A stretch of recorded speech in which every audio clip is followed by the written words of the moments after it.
Test 1, 2, 3. Hey y'all. It's Thursday night. How y'all doing? We're doing something different tonight. I'm streaming multi-stream. I'm actually streaming on 3 different platforms. I'm streaming on Facebook, Facebook, Twitch, and YouTube. I am not, what does they call that? On Twitch, you can't multi-stream if you are part of the platform.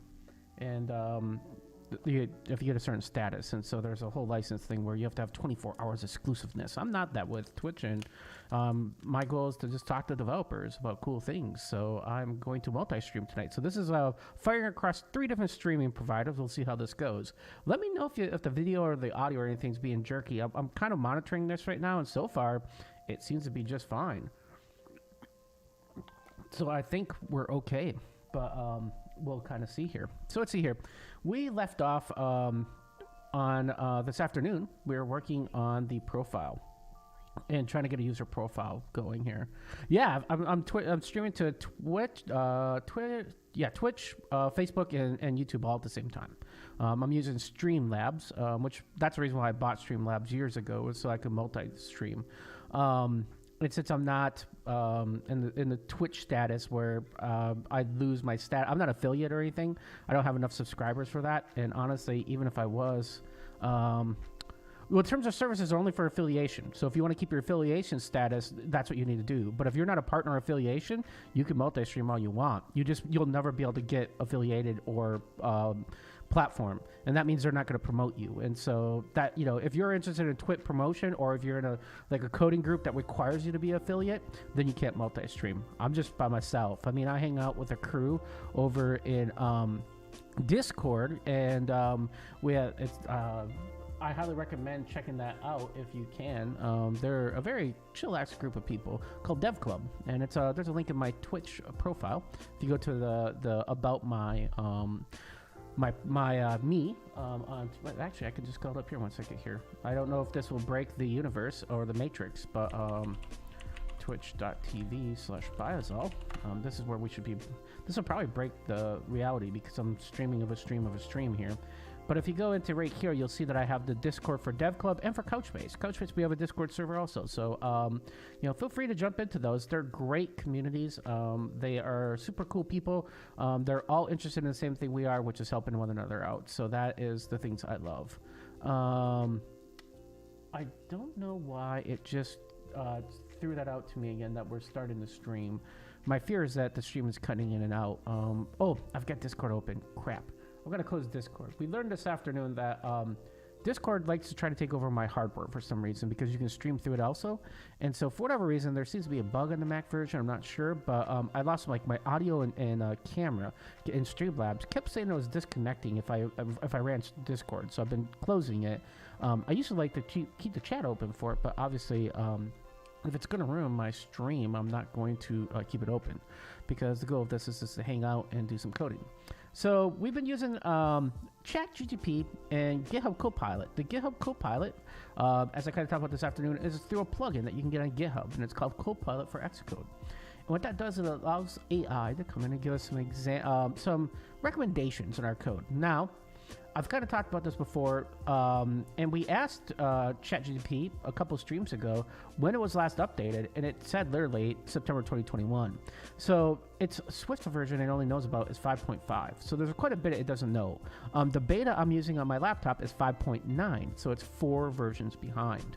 Realistically, 2, because most people 5.7 was 5.6 wasn't as popular as 5.7. Obviously, Apple forces you into certain versions of Swift, whether you like it or not. You're going along for the ride. So, but if you want new versions and features in iOS, but most developers try to update to a newer version of Swift because just like C# and most other languages, and well, let's not talk about Java. I know there's a bunch of people still left on still on 1.8, but most people try to get the new language features because they're pretty cool usually.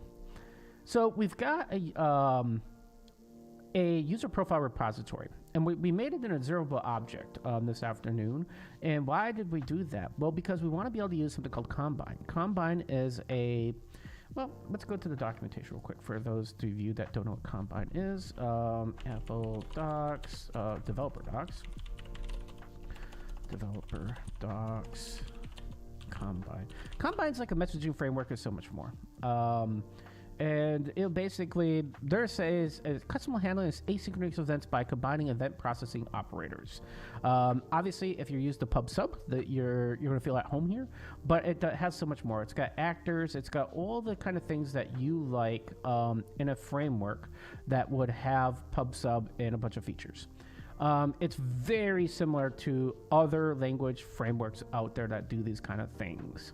I think it's good. It's made by Apple. It's supported by Apple. That means it's supported pretty well in Swift. So I've brought Combine in, and I'm just going to do some messaging pass through, just making it super easy. I just want to know if the object will change. If it changes, I'll send a message out to anybody that wants to see that, and they'll see it. And this is equivalent to the iNotify change event handler in .NET. Very, very similar to that. So if you're used to iObservables in .NET and you're from .NET land, this is the very similar syntax. It's just you don't have to, like Microsoft usually will give you the interface, iNotify change, but you have to kind of implement it yourself, and everybody does it almost the same way. They should just give you an implementation for that, but Apple gives you the implementation, so you don't have to do any of that work. So we want that because when the user logs in, we always want to know about who the user is. Everything's going to need that. If we create a new expense report, we need to know who the user is that's logged in. If we create a new expense item, we need to know who the user is when they're logged in. If we go to the menu in the application, we need to know who the login user is. So no matter what, when we're in this app, having the user profile and having the ability for all views to see it, that's pretty much a need here. So how we did that this afternoon, a couple hours ago, was we modified 2 things. Our app, to start out with, our app is the starting point for it. And this is how we eject in. This is if you're used to DI, this is how we eject in. We make a state object for the user profile repository, and we eject that in using a new syntax called environment object. Environment object basically means that it's shared state among all things, any parent or any child of a parent. So since main view here is the parent, these two, any children of it will have these 2 services. So you can link in as many of them as you want, right? And the same thing. So, but I have 2 different flows in my application. I have an authentication view, which is like we talked about in all the other streams. It's a wall that keeps you from getting into the app unless you give me a proper username and password. So we eject it there because we need to know about it, because the authentication view is what's going to find all this stuff out for us. And then we have the main view, which is our actual application. And so how we hijacked all this is inside of the authentication view itself, the thing that does authentication. It's the thing that has the event that says, go find out if somebody's authenticated or not. And so that's the thing that's actually going to go and do all the work then. So we see our button here on our authentication page, and it's going to call our authentication service. and it's going to find out if the user is authenticated. And if they are authenticated, it's going to tell the database manager to open the database and then load the user profile into memory. And that's all we need to do. And otherwise, it's just going to say, hey, you failed, right? And so this keeps the database and the user profile open for the entire state of while the application is being used. Now, inside of the main view, if you log out of the application, we're going to close all that stuff. So if we go here and take a look at our close code, you'll see here we close and we say authentication is false. Now, what we probably should do is also set the user logged in to nil, right? But I don't remember if I made that a nullable item. So let's take a look at that. That's what I was going to start tonight, is going through and making sure that if you're logged out, we don't remember you. So this is going to be the very first problem we have, is that authenticated user profile is not nullable. Let me think about this for a second. So var authenticated user profile would equal, so I set it automatically to a user. And then, because I need that, because did set, I'll do the, we'll change on it. I don't think this syntax is going to work. Let's see if Xcode complains. Yeah, it complained.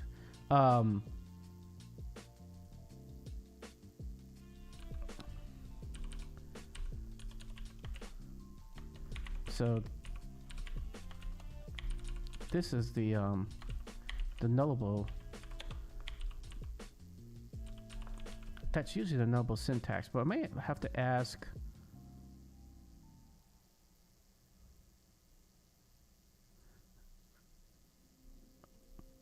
I don't think that syntax is going to work.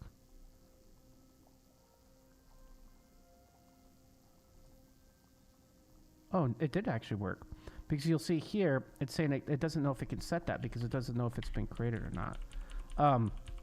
We could probably fix this with just saying init. And then just say that user profile, authenticated user profile equals user profile. And that way we'll guarantee that that's never null. Expected. Wait, what? Oh, I forgot the method call. Okay, here. It's already getting late here, but let's try this and see what's going on here. So that actually compiles and works. So that, by theory, means now that it's nullable, that I should be able to, when I log out, make that, set it to nil, which would be the equivalent of null inside of Swift. And that should make it so that I don't have to worry about this accidentally having the wrong user profile in it if a different user were to log in. Now you're saying, Aaron, well, why would that ever happen? And the answer is, well, you have the option here. We have to make that. Let's see here.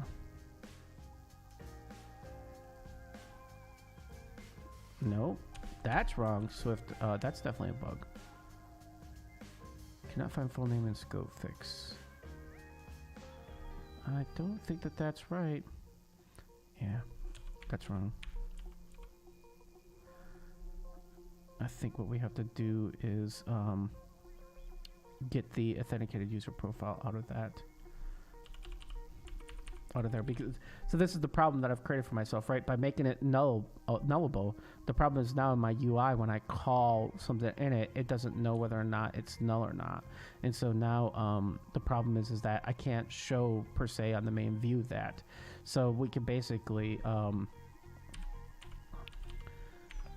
probably solve this problem with a state variable private var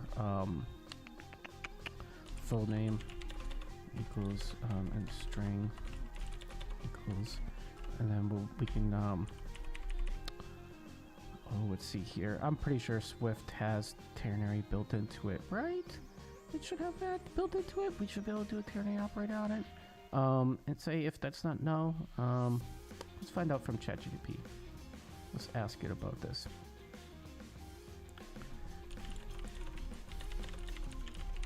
A Swift UI view of an if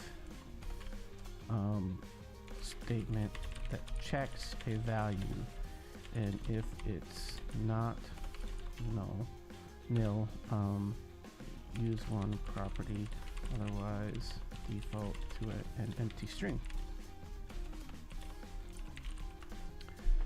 Let's see, if I ask a very wordy question, here's an example, let's see here.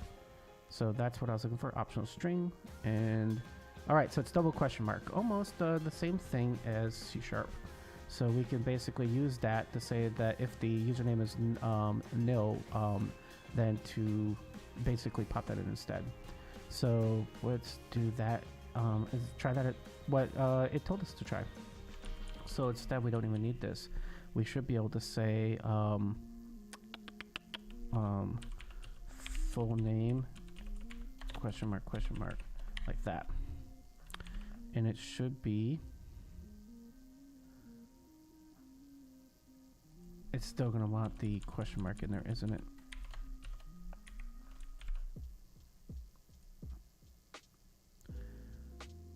Why does it tell me that it needs to be unwrapped, and then when I unwrap it, it tells me this? 1 second here, let's try this again and see what, chain using operator, yes, that's what I want. Oh, I was missing the period. Nope. Oh, I have to do it here also. So we can actually cheat on this one. We know that the user authentication service has the user ID always in it. So this one we actually can cheat, and we know that the user ID is the key for a user profile. So I could say here authentication service dot user ID, username, and this would always be, there it goes. That would always be valid.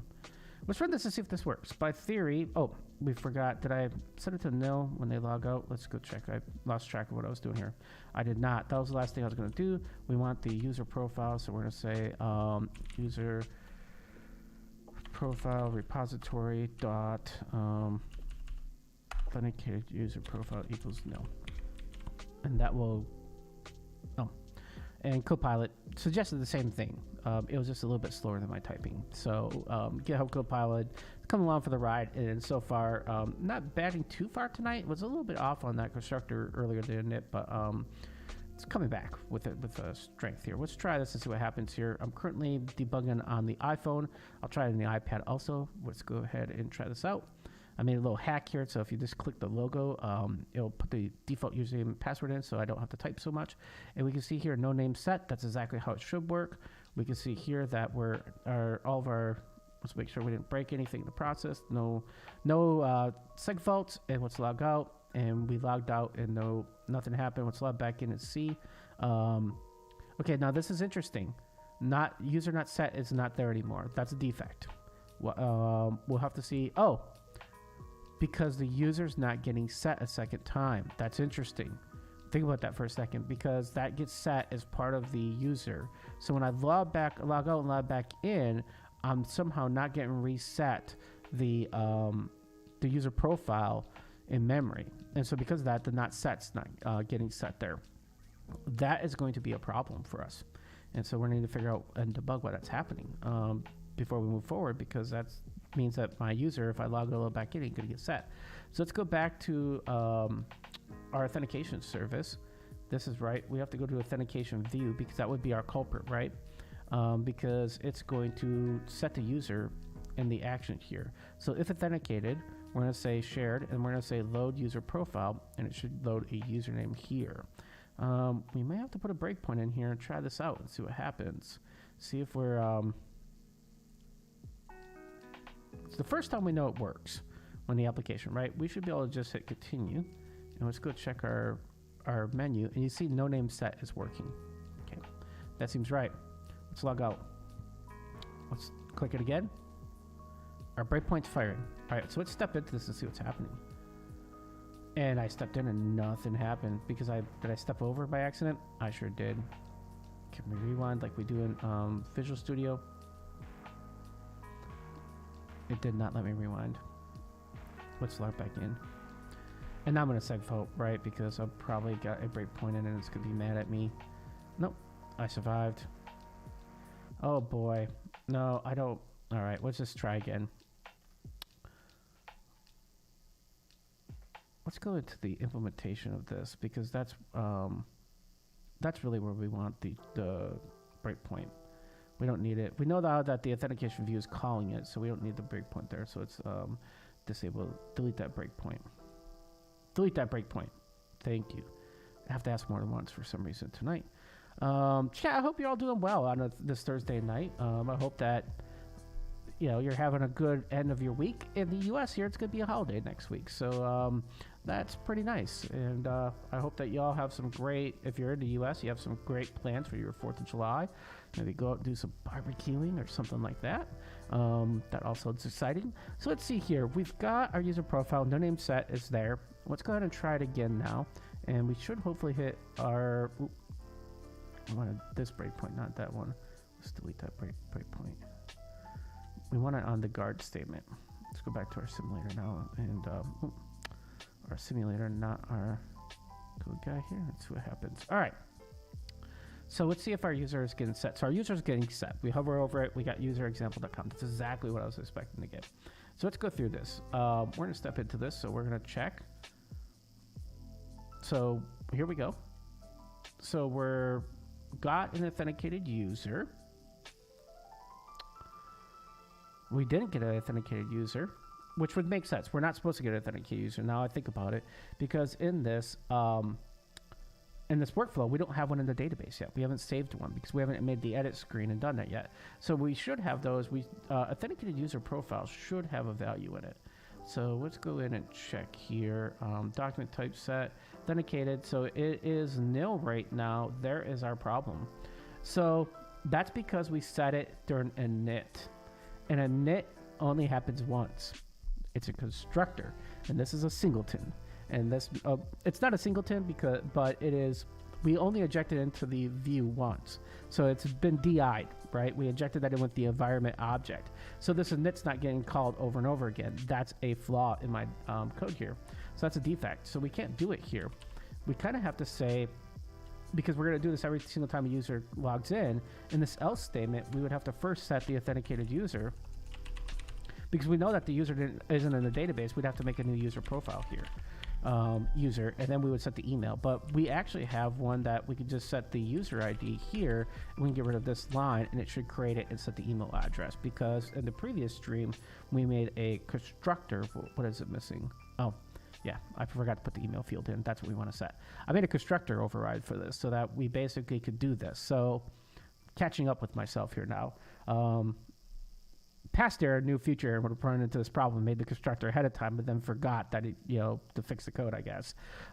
This is what happens when you start just chatting with people randomly. Sometimes you forget, lose track of what you're doing. But I still love chatting with you all. So please feel free to jump into chat and share what you're working on, or if you have any questions, shoot them out, man. More than happy here to have conversations with you tonight here on this great Thursday night. So that should fix my bug here. So now what should happen is every single time I log out and log back in, this should continue to work. Now, I know what you're thinking here. Well, I don't, but I'm going to guess that some of you are going, but why do you care, Aaron? It's an iPhone. There's only ever going to be one person logging into this phone. No, you're not wrong with that, right? But remember, in the art of security, and in the world of security, we want to also try to make this app as secure as possible. But if we go back over to the iPad and we talk about that for a second, so my defect's fixed, by the way, that fixed it.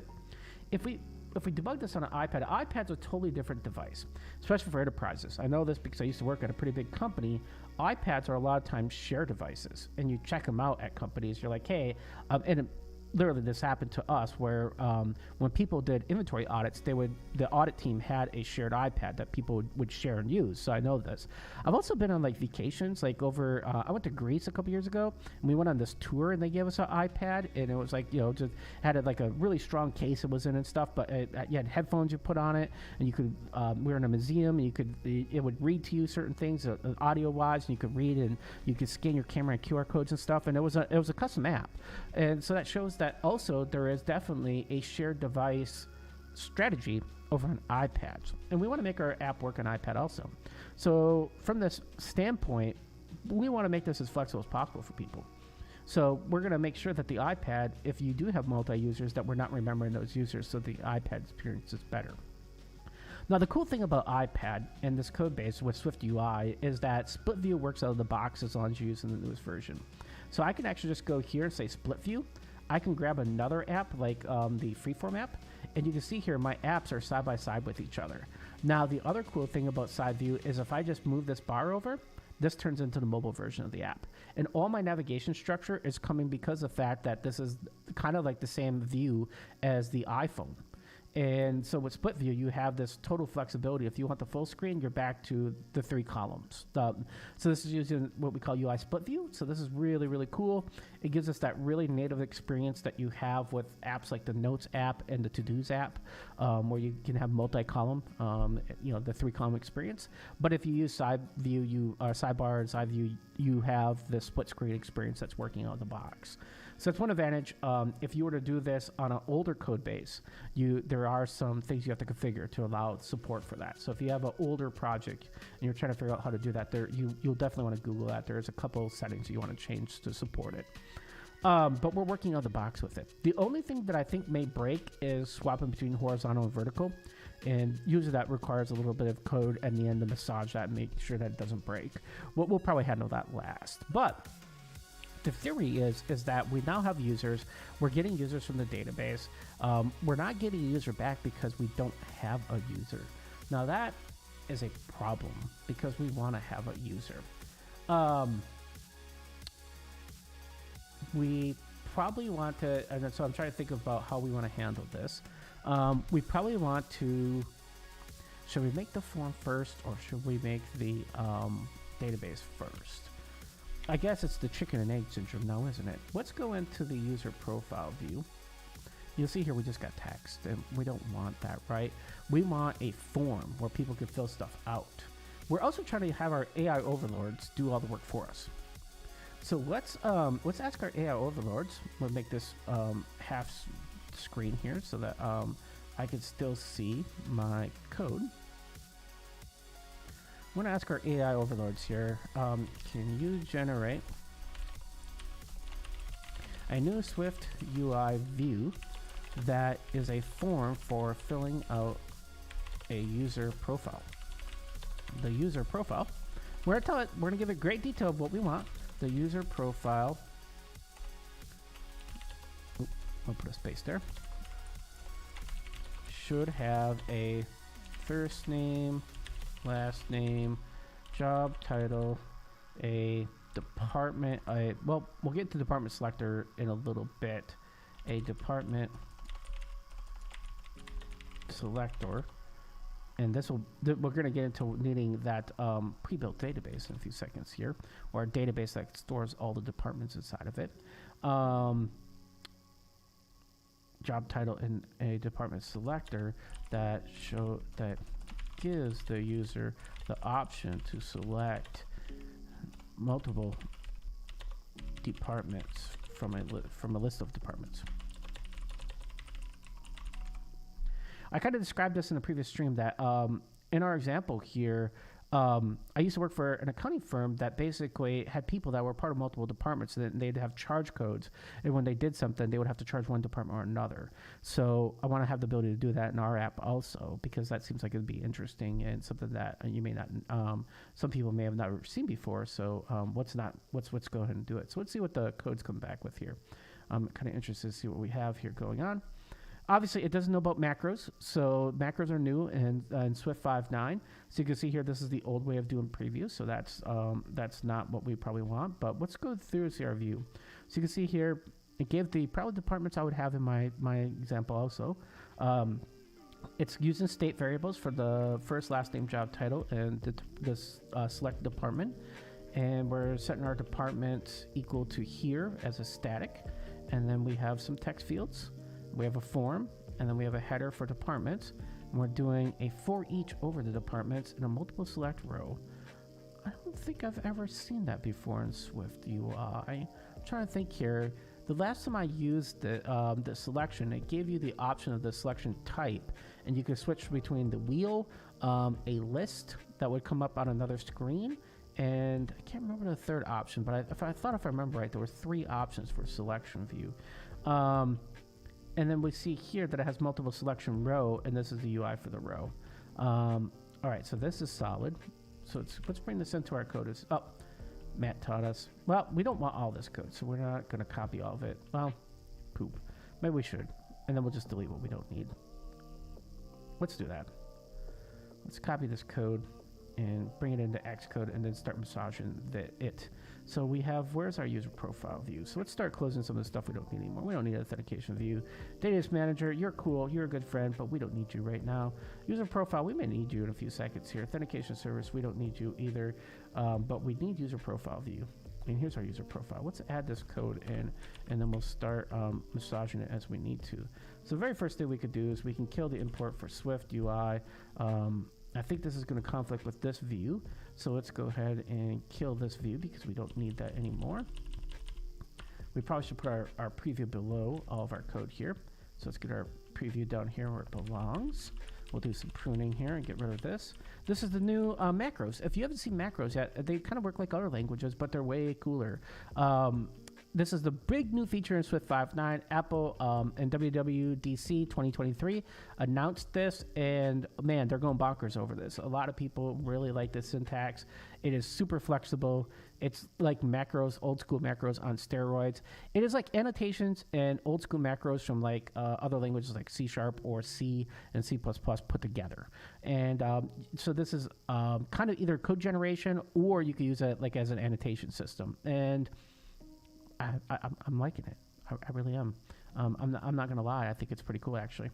So see here, this is going to be a table view. I could tell because it's got the checkmark selection. So just based on that, I could tell you already this is going to be, it's going to emulate a UI table view is my guess here. But let's check and see what happens here. We're just going to run this and see what we get.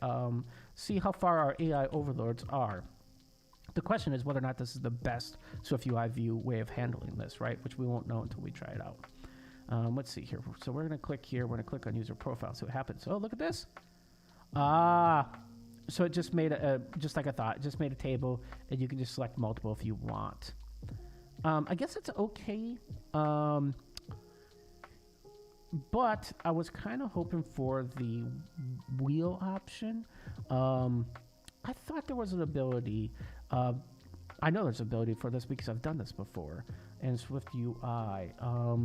I'm trying to think here. Let me Google this real quick here. Let's go see SwiftUI and the equivalent of UI picker view. A picker is a Swift equivalent of that. And I thought picker gave you the option of having 3 types of pickers. Let's see here. That's what I was thinking of. And I thought on here you could, on the picker, I'm pretty sure you could set as an override what type of selection that you want. And I thought that the picker then allowed you to also have multi-select. Let's try that, Googling that. So we know it's the picker. We'll say UI, SwiftUI picker, multiple selection. Exactly what we're looking for. This is Apple's form, so that usually never works well. Let's be honest with you. That's always a garbage dump. Let's go to a blog article and see if we're going to find something better there. Multi-selector in SwiftUI. Let's see what we're seeing here. We got some code. We've got a hashable, identifiable, and a task. Oh boy. What do we have here? We have a form, a selection, a navigation title. Yeah, okay, so where are we doing our picker here? Here we go. So we just tell it we have a picker. We loop through each one of those. We set it in, and then what is he doing here for it then? What am I missing here? Oh, okay, this is a little bit more into it. So he makes a struct for it.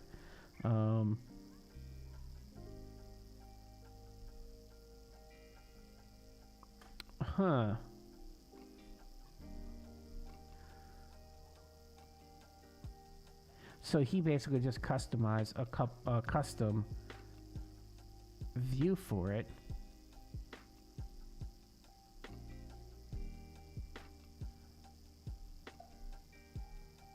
And then I'm just looking here at the code, what he's got going on. And then if selection contains, he's adding the check mark here. That's exactly what our row is doing right now. But this is where he needs to toggle it. And then once he keeps that in state, that's how he probably can show it, because you can see here in this UI example, he says ANC. The problem is we're going to have multiple of those. I guess, oh, that's right, Reddit. There's people protesting on Reddit. So that using Reddit is going to not be great here. I thought this was more built in, to tell you the truth, because that's quite a big implementation. I really thought, and it's been a couple years since I did this, but I really thought that when we did this picker thing that it was super easy, that it was like, I remember being shocked compared to UI kit going, wait, what? I could do this in this few of lines of code? This doesn't make sense to me. How is this working? So let's see here what their code is. Multi-select picker view. But is that native? Oh, that's a Mac OS. Wait, no, he's got an iPhone here.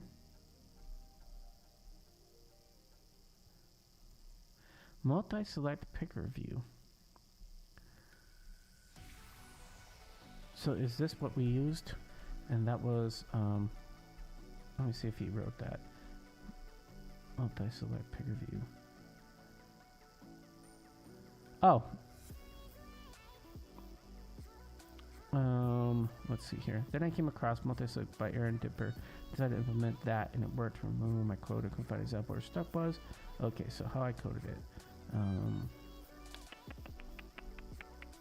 So let's see here.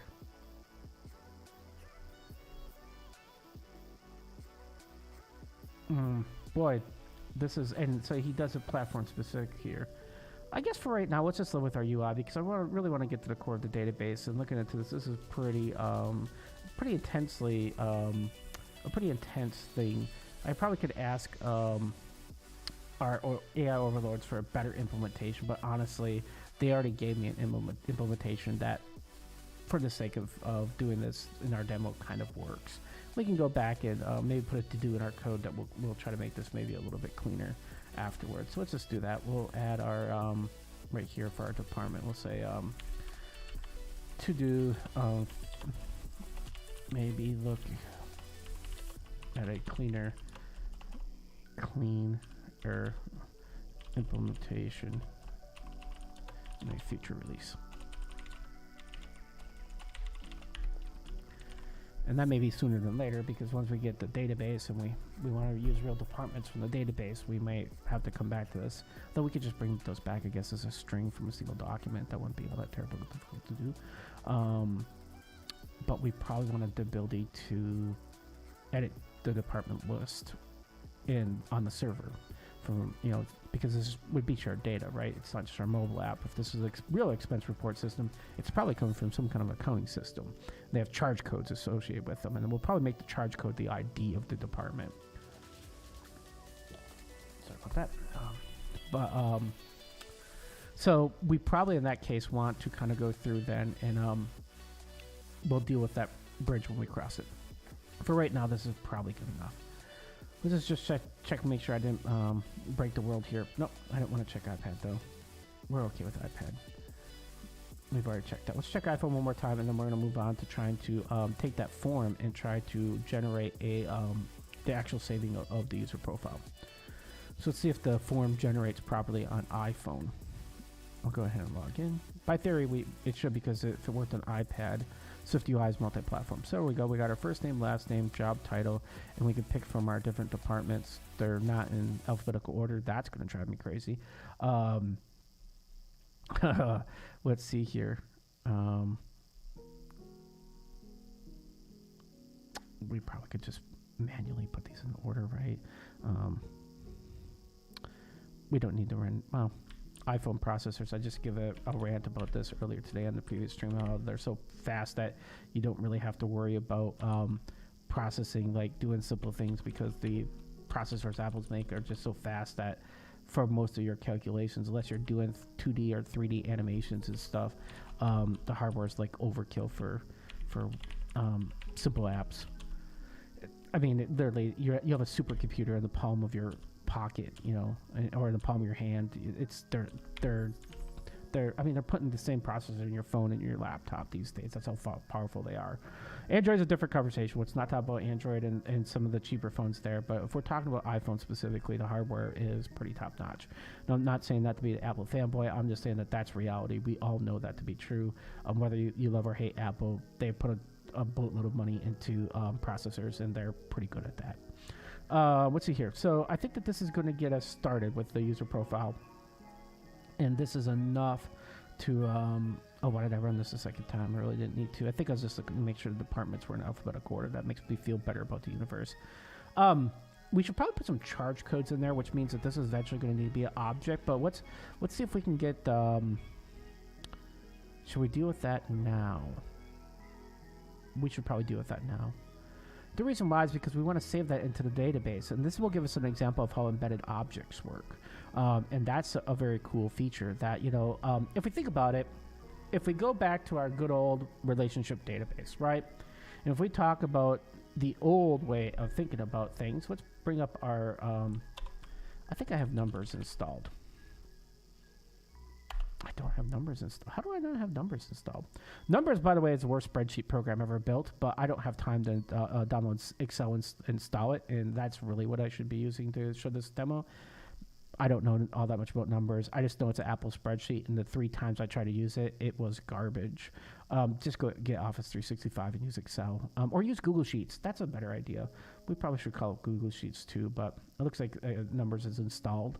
And in the world of Mac, I guess everybody usually has this on their laptop already. So here's Numbers. A not great spreadsheet program, but good enough for our example here. Because if we looked at it, how a relationship database works is you just have rows. Row 1, row 2, row 3, row 4, row 5. And if we wanted to store, if we had like some fields, right? So let's call it the header of the fields here. So if I go to here, we have first name, we have last name, we have our job title, we have our department, but we'd have to have 2 fields for this. We'd have to have department like charge code or something like that, the department number, and then we'd have to have department name. That's the visible name. And that's one way to do this, right? Another way to do this is that you'd have something called like an ID field, and you would join against another spreadsheet or another table in the database that had all the department lists in it. That's the most popular way. That's the way that anytime I've ever seen this implemented in the way I've done it is that the departments is a separate table in the database, which means it's a separate, like, think of it like a spreadsheet if you've never done relationship databases, and then you use the ID from both of those to join them together. We call that a join in the world of databases, and this is it's because of normalization. What normalization is a rule that says that we don't want to have duplicate information in the database, because if we have to change it, we have to change it in multiple spots, and that's not necessarily a great thing. In the world of document databases, we just embed documents, and we don't care as much about this. Some companies do, and some companies don't. It's really flexibility in the world of document databases. I'm never going to say that you should not keep your data normalized. That is not 100% true. But in the world of document databases, a lot of times we don't necessarily care about storage. And back in the old days, remember relationship databases? The real reason why is because storage was so expensive. A kilobyte of storing that back in the 80s was really expensive. So normalization also helped in the cost of storing that data. These days with data warehouses and denormalization techniques, because of the fact that storage is super cheap and instead we want that raw performance, we don't care necessarily as much about that. We're going to say that departments don't change very often, so we're going to embed departments into our user profile document. And so a user will have an array of departments that they're involved in. So to do that, we need a model. And if we look here, we've already got this like user profile, which is a pretty good example of that, but we're just going to make a new one. So let's go file new, and we'll make a new Swift file, and we'll call it departments. We'll say this is department, and we know that we need a couple things. We know that it's going to be a struct, and we're going to say department. And we know that it needs to be codable, and that makes it so it's serializable. Codable, and we'll just bring that in. We know that we want a var, we want a department name. and our overlords here are saying that this is our CoPilot of our department code. We're gonna call it department, not department head. That's a CoPilot thinks we need a department head, but we don't need a department head. We want a department charge code or department number. I don't like that. Well, let's just spell out the word number, and we can just say self dot department name equals and self dot department number equals here, and then we'll make another version of this that you just send them in for yank yank paste. This is a VI, so I just Xcode has got the VI text editor built into it, so you can you go to VI mode and turn that on, and when you do that, you can use key bindings from VI to kind of set things automatically, and then so that is just helping me. I'm going to use CoPilot here because it's recommending what we do here, and oh boy, I don't think that's right. I think we want this, right? And we want, and then we would set equal to department name, department, and that's a initializer. C# does this better now, and I'm shocked that Swift doesn't have a better way of doing this. I wonder if it does. See, the problem is that most of our AI overlords don't have the new version of Swift. Anybody in chat, is there a better way of doing initializers? Let me Google this real quick. Swift, not Google. Swift constructor init initializers. Let's see if this. Let's find the docs for it and see if there's a better way of doing initializers real quick. And let's see here. So they have the init. They have temperature here. Let's see default properties. You can just set the value. I know about that already. That would make the original init not needed. That's a good point. All right, we're already seeing a cheat code here. They're using the format from and then setting it based on from Fahrenheit, temperature Celsius, Fahrenheit. Why are they using init from Fahrenheit from Kelvin?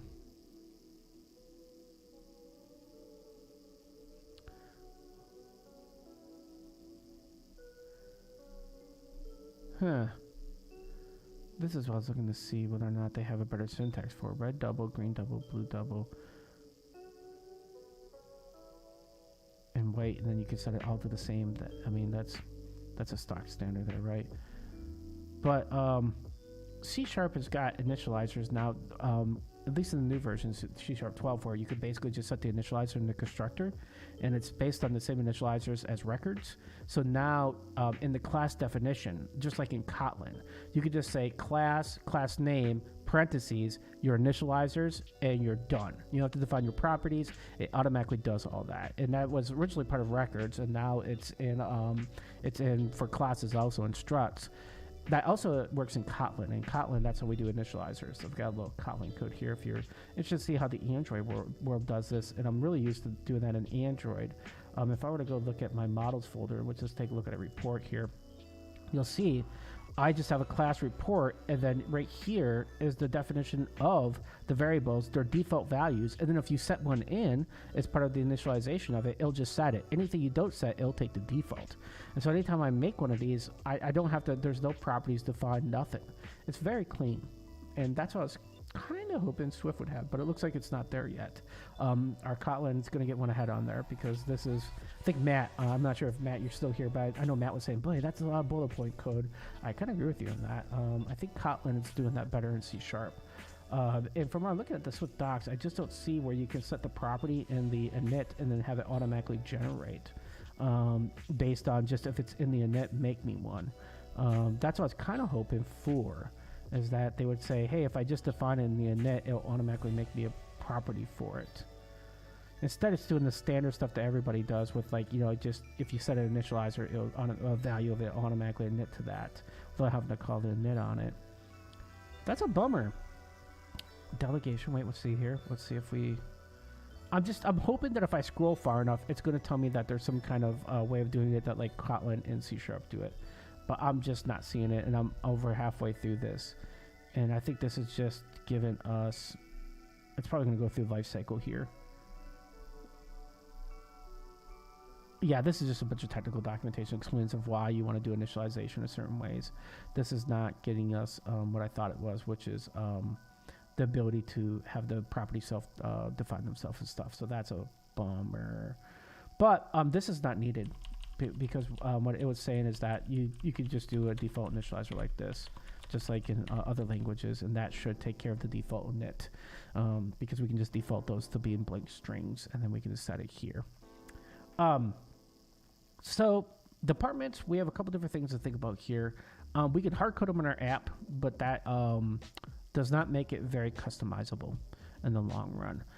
What happens if departments change, right? If we have it in our app and we hard code those in the app, every single time a department changes, the accounting department decides to add a new department, whatever that happens, well, now I have to do a new release of my app. That's not flexible. Anybody has, how many people in chat, post in chat if you've had to go through the app approval process with Apple? It is a lesson of patience. You have to be a Zen master to make it through without getting frustrated. I have only twice in my career made it to the App Store without having somebody complain about something at Apple. And it's always like something like, wait, I'll give you the most common example of this is screenshots. You have to give the example screenshots from your app. I've literally had 3 versions in a row go live without problems, same screenshots. I do another update and they're like, the screenshots don't meet our requirements. And I'm like, dude, you already approved the screenshots for 3 versions. You're now just calling this out? Wait, are you serious? I haven't changed the screenshots. They've been approved forever. You're emailing back. It's like, hey, I've got 3 versions out in the App Store already with these screenshots. What do you mean that they're not? I've looked. These are normal. They're like, no. You got to change those. That's wrong for iPad. We had one time where you could. We found out we had our UI designer. Bless his soul, passed away a couple years ago, Steve from COVID. But Steve, he was a great guy. A little cranky sometimes, but man, he was a cool guy to work with.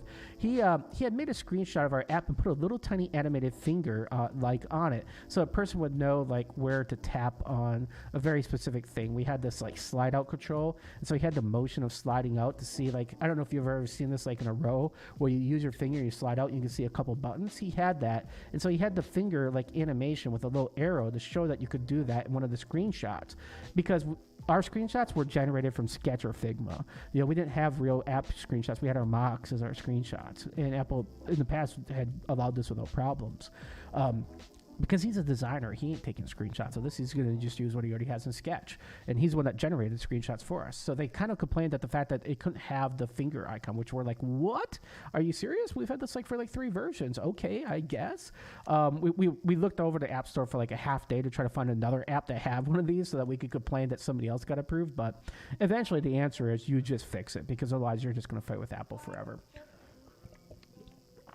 And that is not fun at all. So it's an understanding that Apple's process is to try to guarantee that the apps have a very streamlined experience for users, and no matter of their skill set. So because of that, they're very cranky when it comes to requirements of App Store approvals. The reason why I'm saying all this is that if we hard-code the departments in this app, and every single time a department code changes, or you need to add a delete department or do something with that, that's going to require you to do an App Store update, and that is not a fun process that we don't want to initialize unless we have to. We want to do App Store updates when there's real new features and stuff to do, or bug fixes, those kind of things. We don't want to do it just because we're changing the department. That seems like it's an overhead pain. So we probably don't want to long-term hard code these departments in the app at all, which means we probably want to have these in the database and have them automatically come up.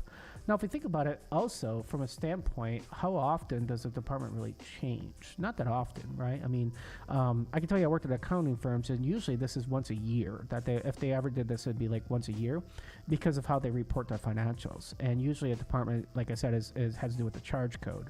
And usually they're using those charge codes to do the GL, the general ledger booking. And the problem is that those charge codes change, then they have to kind of go through and show all that in all the reporting, and that becomes kind of a mess. Yes. Hey, Mono. Yeah, the review process is terrible. Oh, good Lord. It is. I used to have hair, and then I went through the App Store review process, and I lost all of it. And that's a joke. I lost it way before the Apple review process. I think it was about 22 when I lost my hair. But and that was a really long time ago. I've put it this way. I've lived more of my life without hair than with hair. I'll tell you, give you an idea of my age. But yeah, it's I don't know what to say there. It's super painful. I've sometimes skated through without problems, but most of the time they call out something that is like completely obscure that you're like, wait, what? How is this? You're 50-50.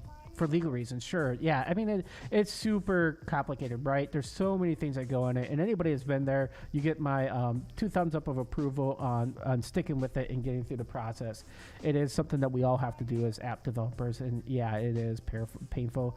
I have tried to automate the process as much as possible. There's a couple open source libraries that allow you to kind of automate a good portion of this process, and that's pretty much my recommendation if you can get away with it. Get it to GitHub, get into an automated process and stuff. Yeah, that's the real thing. You're rolling the dice. You just don't know who you're going to get as the reviewer. And since they're human beings, that's not an automated process. You just don't know what that person's going to call out. And if that person's having a bad day, maybe you're going to get hit with a hammer that they're going to complain about a bunch of different things that nobody else has ever complained about. It is a very painful process. I would say this, though. In Android's world, it's actually gotten pretty bad also. I actually put an app out, Couchbase, out on the App Store for AWS. What is that big event in AWS in November? Is it called re:Event, I think? Or maybe that I'm thinking of Microsoft's. There's a AWS event every year in November, and we built a mobile app one year for that. And I threw it out in the Android store, and holy moly, that review process really was terrible. It was worse than iOS. I literally got the iOS application approved in less than 24 hours. And I was like, I almost had a heart attack. I'm like, guys, it's approved. I'm like, that's impossible. I was planning a week for this. And then the Android app took 3 times longer than the iOS. And I was just like, how is this even possible? How is Google complaining about this? And Apple, it was a Xamarin app. So I'm like, it's the same app. I mean, I was completely shocked. They were super jerks about all of it, to tell you the truth. I was not happy. Or my auto build to test flight failed because there are new terms and conditions they accept. Yeah, that is also always terrible. Our IT department is the people that are the admins of the Apple account. So I have the same problem every year. Like they're like, hey, we're going to remove all your test devices and this and that. Somebody's got to agree to the new terms in the developer portal. And I'm like, I don't have access to this. IT never logs in. I'm going to have to put a ticket in to Jira and have IT department go in and fix this and accept that term so that I can debug with my mobile device. Yeah, all those things are real pain and headaches that end up happening a lot of time with iOS development. So in my rant here, I was saying we probably need to start thinking about this department thing sooner than later. We could probably get away with just hard coding it right now, but the minute we get this ability to save this, we probably should tackle the problem of getting the department into a separate try to think here through the process here. Do we really care about offline first? If we care about offline first, what we want to do is build something called a pre-built database.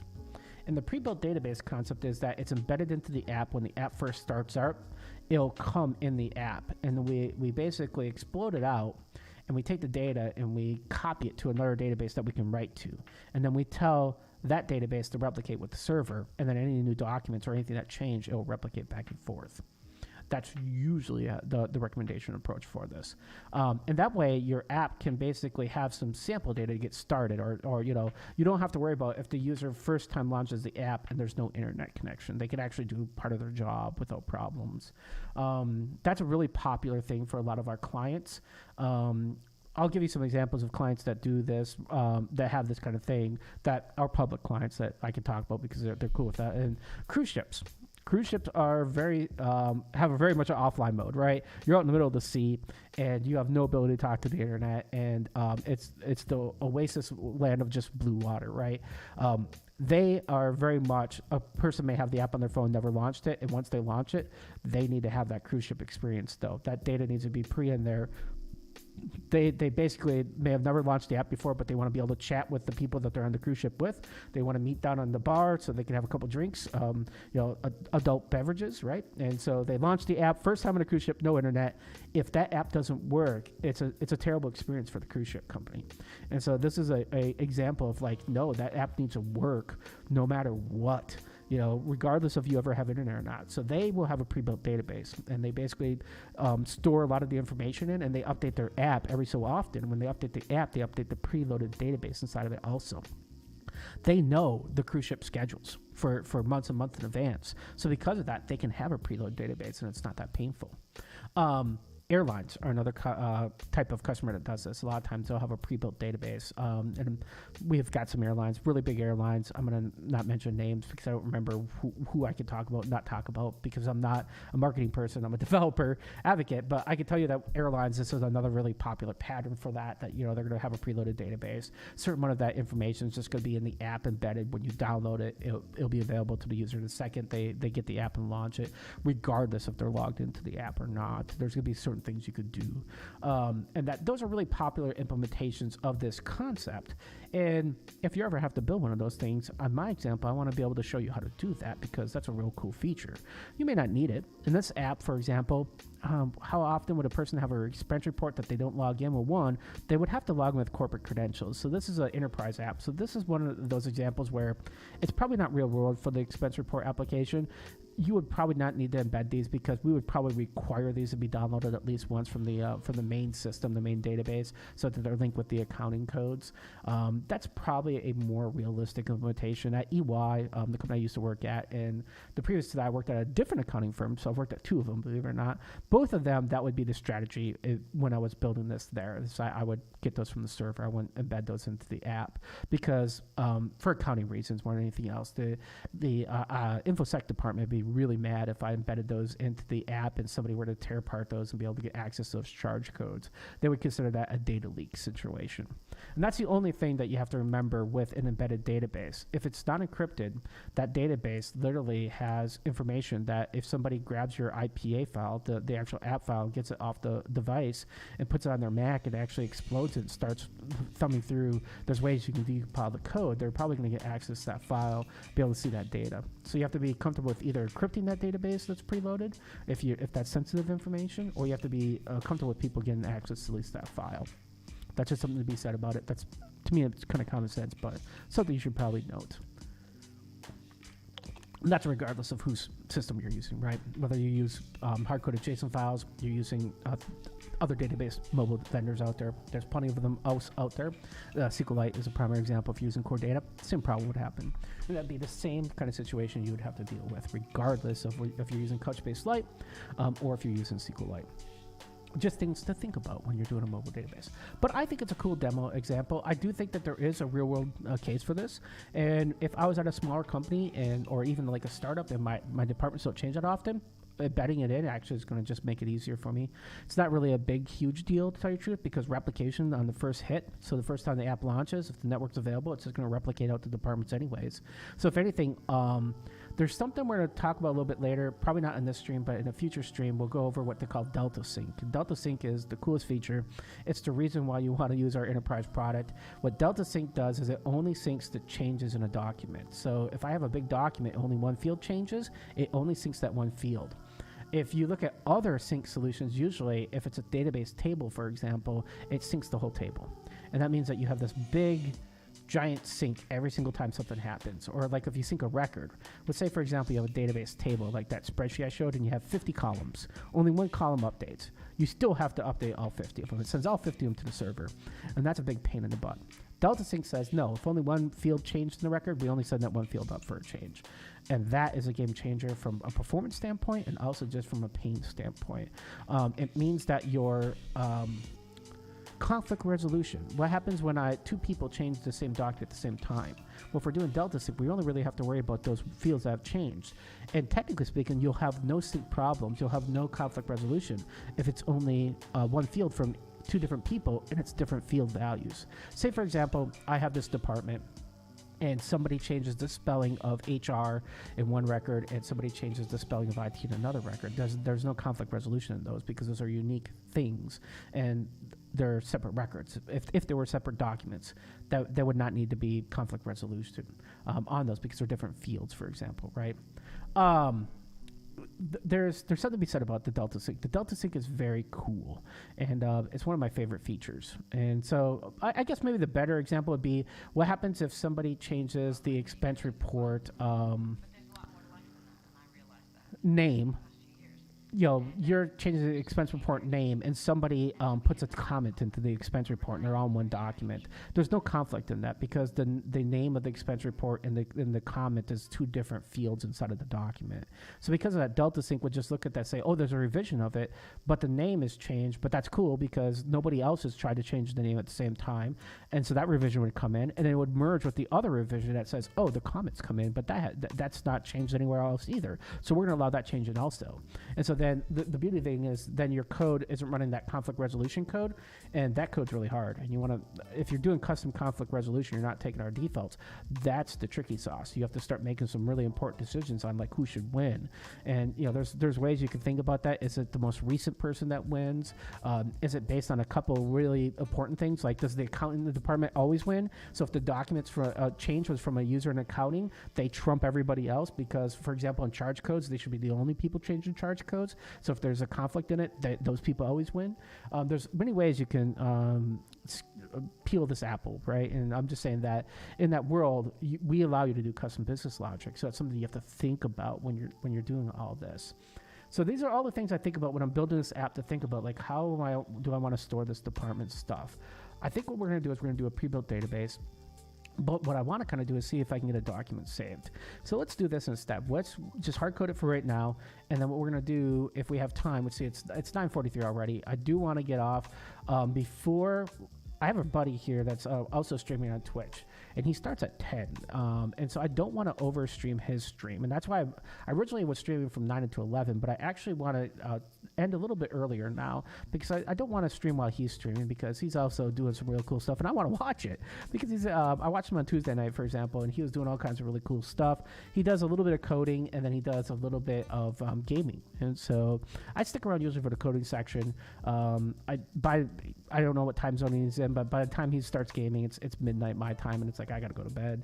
I've got to get up at like 6 in the morning for work, so I don't have all the time to stay up until 2 in the morning watching streams. But he's a cool guy, so I do want to get off in time to go watch his stream for a little bit and learn some stuff from him. So let's see here. I'm gonna go then and hard code this department in, but we're going to use that new object that we created, right? We'll start with that. So if we go back to our user profile view, that's where we were kind of having the department set up here. You'll see here right now it's just an array of strings, and that's probably what we don't want. So we're going to say that the selected departments is going to be a set, but it's going to be a set of departments. And so that's basically allowing us to have a collection of those, right? Why are we mad here? Oh, it's got to be hashable, and it has to make sure that we have an ID in it. That's okay. Good call. Good call, Xcode. I should have known better.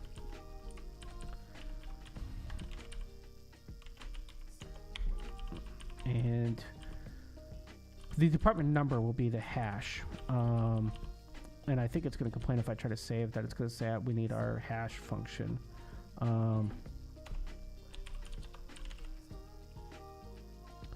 We know our in and out hash, right?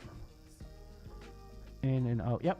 Oh, look at this. CoPilot. Look at you. Yay, you. But we don't need that. We can just say we're going to use department number because the department number will make this unique. We don't want to have two department. We can't have two charge codes in a system. We see here. Yes, my auto build rate him. Yeah, well, I think we're going to rate him in a little bit here. I'm going to probably code here for another 20 minutes or so. Then we'll probably end up rating a couple of one of my good friends, depending on who's streaming tonight. once again, Discord. Go out there and check out the links I have to Discord, because there's a bunch of really cool people streaming out on Twitch, doing cool things with SwiftUI and even other mobile frameworks out there. Some people doing Android and stuff, and it's really cool to go watch and learn from other people also, not just me. And of course, Matt, my good friend Matt Groves, he's also streaming. If you're a .NET person, or if you just want to learn how to build APIs, go. He streams usually in the mornings on Tuesdays and Thursdays. Go ahead and where's my Twitch here? I don't know if Matt's on the stream, so I'm just gonna go find Matt and throw his stream in chat. Where is my? Oh, I'm not. I am logged in here. Where's my following? And let me give where is Matt in my show more? Matt. Oh, it's because he's got his initial in there.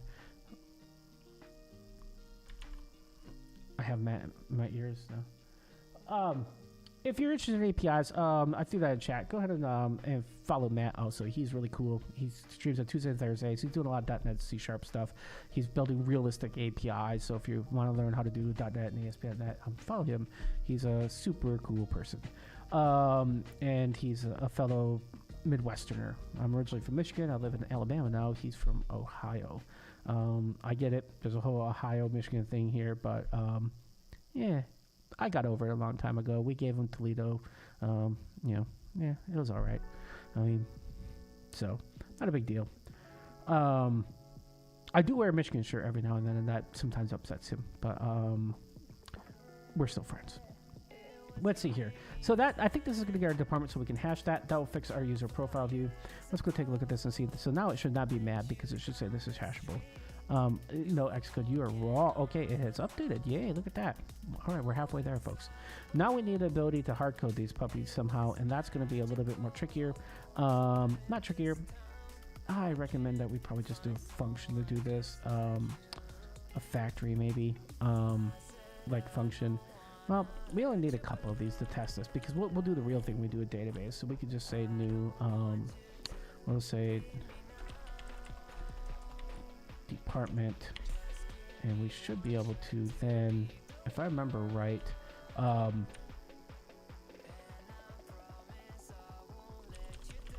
is this the syntax for this, where we can do an initializer and then just have a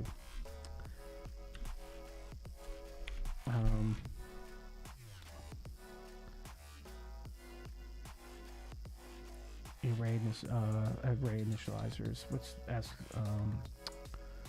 ask our friends at ChatGPT how to do that.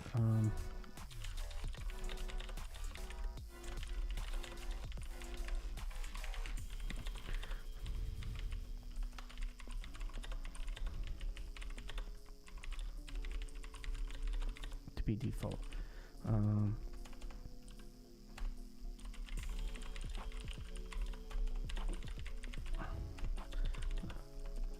And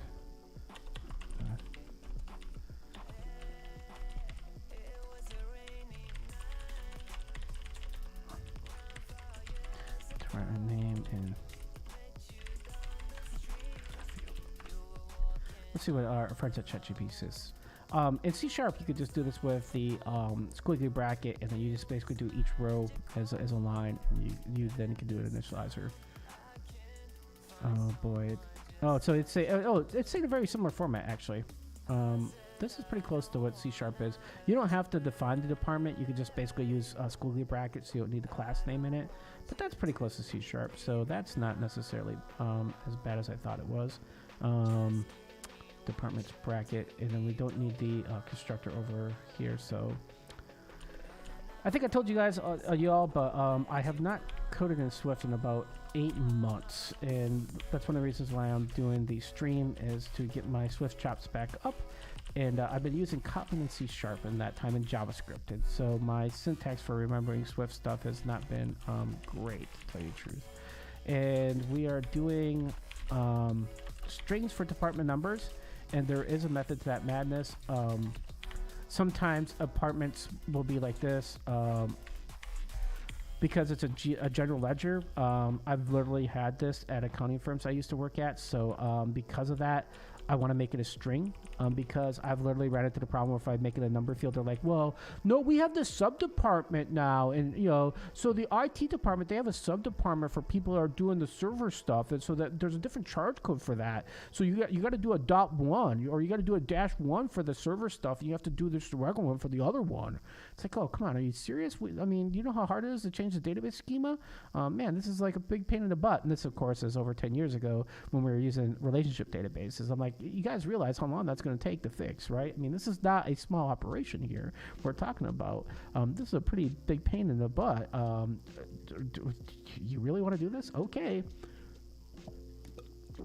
Of course, you know, you make your script and, you know, you do your data migration and stuff, and all that stuff could happen. But I've now learned that the department number does not have any harm by having it in a string versus a number, other than a standpoint if you wanted to do those in order, or if you're trying to do some calculations. But why would you ever calculate a number? You're not going to add two department numbers together. That's just not something that people do. So when you think about that, storing as a string versus a character in a relationship database, that could be a thing, right? Because if it's a varchar, we call it, and that's a variable char where you don't know the length of it, there is a performance dip, although very small, and the size of it versus just using a char, which you statically say that the department number can only be 10 characters long, for example. In the world of document databases, we could give two craps about this. You're never going to see a performance hit on this because we're stored in JSON. So you don't have to necessarily worry about strings versus numbers unless, once, like I said, again, you're trying to do some calculations on that. And if you're trying to add department numbers or anything like that, we're not trying to do that. I guess you could make the argument for like a floor and a ceiling, but even then strings will win because numbers are still strings, and your floor and ceiling would probably, if I remember right, would probably work the same way without problems. That's the lowest and highest value, by the way, floor and ceiling. These are some, I don't know if those are, I think they're computer science terms also. I know in counting that it's really huge thing. Somebody says the floor or ceiling, they're talking about the highest or lowest record. So we got two of these departments that we can go through and hard code in. So that way, let's see here. And now, let's see here. The only problem is we are doing a for each loop through it, and we're gonna have to say it's department dot department name because we now have multiple things here. And we're gonna still say it's selected equals departments, and we're going to say it contains departments. All this other code should be okay. Let's see if we broke the universe or not. We'll debug here. What's going on here? Closure passing parameter into form style change does not accept a closure. I did not change the form style. What are you talking about, Xcode? For each department in departments. Oh, wait, do I have a department already defined here? No, that's departments. That is not it. Did I accidentally... Where is this error at? Oh, great, Xcode. What line number? You're saying it's right here. Let's start collapsing these and see if that's what's going on here. Do we have where we're missing a squiggly bracket? Let's try to collapse this to see what happens. No, that looks like it's... Well, wait. Wait a minute. Let's go down there and check. No, that seems like it's right? And then we'd have our navigation, our body, and then our class. Okay, so it's not squiggly brackets, it's columns in this. A closure passed to parameter of type forms does not form. Let's unfold this. So where is our form parameter in here? I have no idea what it's talking about. Why are we saying form style configuration? True enclosure pass parameter station. This smells dirty.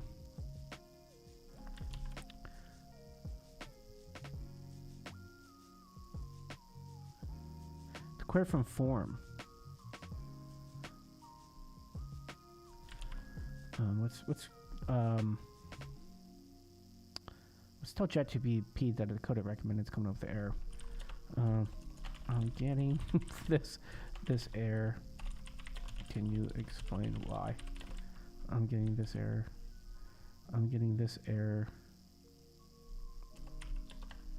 We're gonna see if ChatGPT can work like Google. Can we just basically ask it a question that, like I'd ask Google, and have it tell me why that's happening?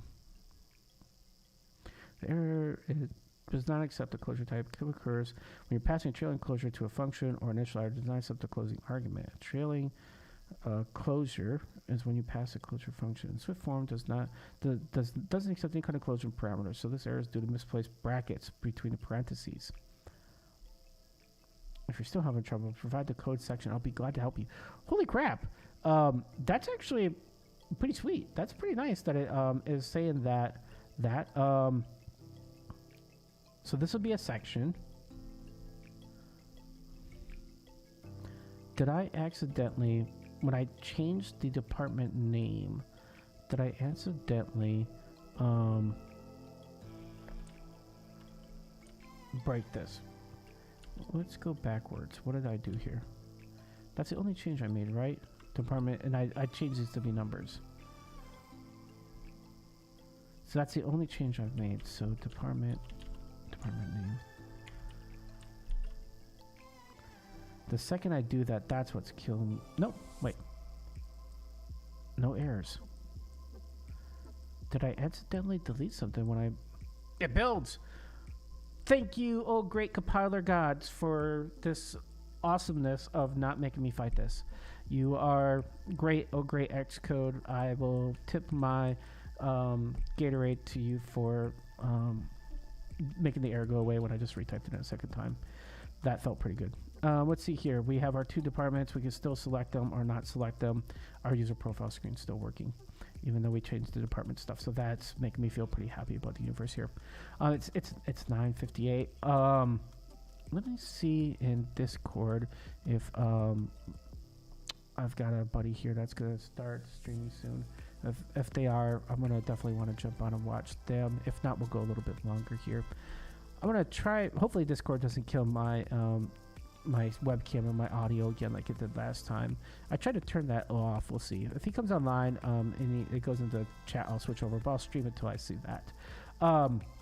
See if we can get a little further along here. So we've got our departments now. We've got the ability to select our departments. That seems pretty great. So now we need to handle a save button, which we don't really have in here, right? If we go look at our code, if we go look at our simulator here, let's go back to it and we run our expense reporter. We log in, go to our user profile, select our user profile. There's no save button here.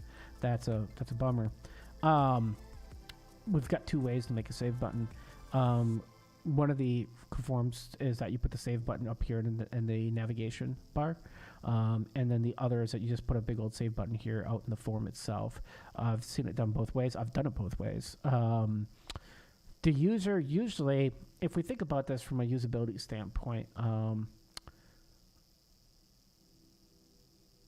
the user's already filling out the form. They're already selected department, so their finger's already down here. So having the save button down here logically makes sense because they're going to fill out the first name, last name, job title, click the department, click the save button, done. If you put it up in the title, in the navigation bar, now they have to bring their finger all the way up there and click the save button. That means that they have to change focus. People read from top to bottom, left to right. And at least in the country I live in, there are people out there, I've talked about this before in previous streams, that read from right to left. And in that case, but they're still reading top to bottom usually. They just read the direction difference. From a usability standpoint, it makes sense to put the save button right below the departments. However, Apple does have a pattern where they do have it where you can put it in the title bar.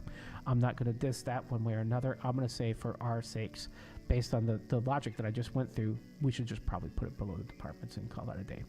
So let's do that. So we need to now find our sections here, right? If we close our section here, this is going to be ability to see where we can actually put something in. So we'll just say section, and then we'll just make a new section here. And we need to make a button, right? We're going to say a button. And a button's going to take an action in, and we know that. We're going to have some code that runs. And then we need to also have our text field. Now, I should probably have a style for this. I probably should have a button that I can reuse because, yeah, let's just type some text in real quick here, and then we'll go take a look at this. Save.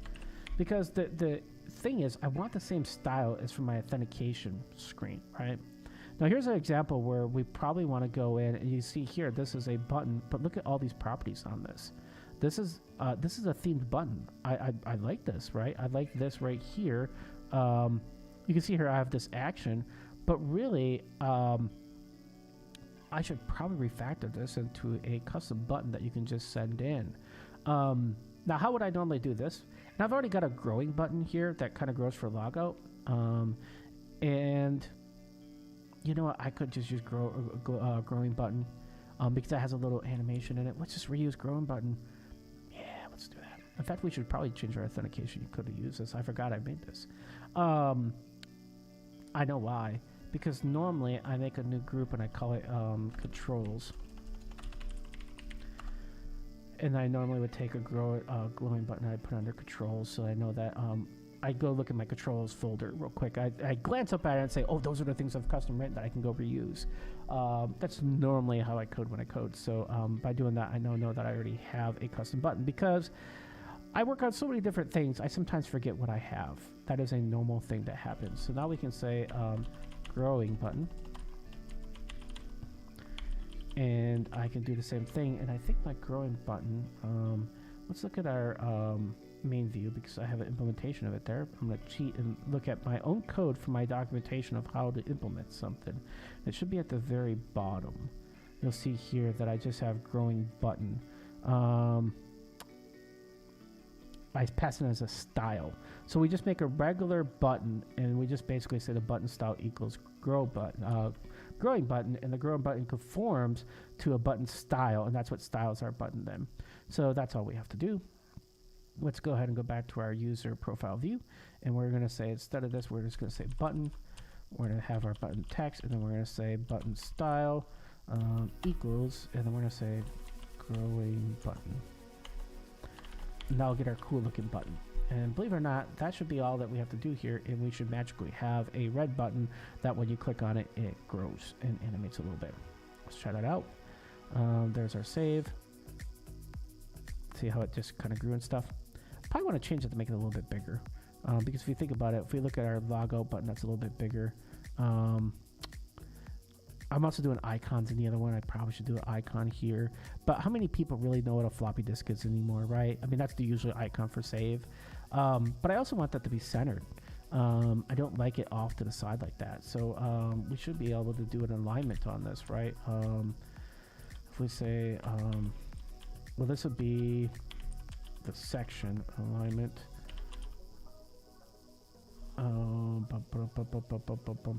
Alt-text alignment, that's not what I'm looking for either. Do I do it on the container itself?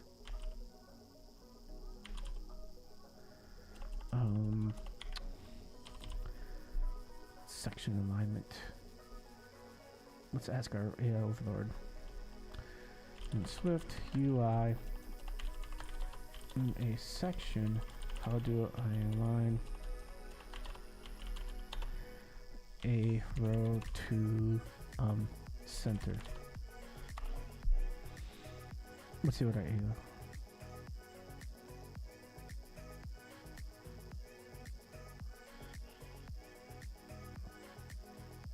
Really?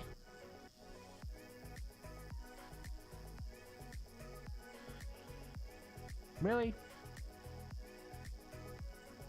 Anybody in chat, you ever use the section feature for doing navigation tables in forms and have to use an H stack for this? That seems really wrong. Normally there's a line property on these and you set a line, you tell it to, trailing or leading or center, and it does it. This feels very much like old school, like the UI toolbar, where you had to put spacers in between your tools to get uniform spacing. I mean, I'll type that in. But that, you ever get your spidey sense go off where you look at that example that you're reading on Stack Overflow, or you're looking at that example and you're going, that doesn't feel right. I'm feeling that right now. But they're saying basically do an H stack here, and then they're saying here, add it here, and then do a spacer before and after.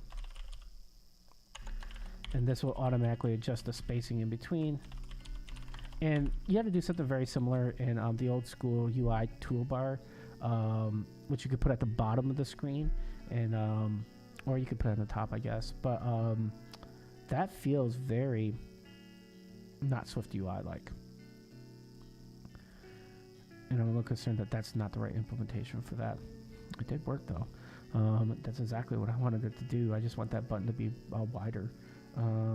So let's go to our growing button and give it some, let's see here, what do we have here? Padding. But we're just saying to pad it. We're not giving it any kind of value. Left. Can we do padding dot leading, not left. We're going to say comma 100 and then trailing also. And I think I talked about this. If you're new to SwiftUI, you're asking what the heck is leading and trailing? All right, leading is the left side and trailing is the right side. But they're what are we going on here? Oh, we have to do probably one per line, don't we? We have to chain this padding. We'd say trailing.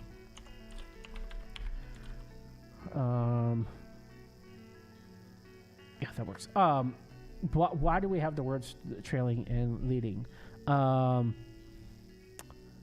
It does feel old. I agree with you, Mano. I totally agree with you. That feels like it's like a hack to do it that way. The reason why we have trailing and leading is, I talked about this earlier, it's languages that read left to right. Because you can't just say something is always left to right. And if you use the word left, then it would always say, well, hey, I want to put the spacing at the beginning when somebody reads something.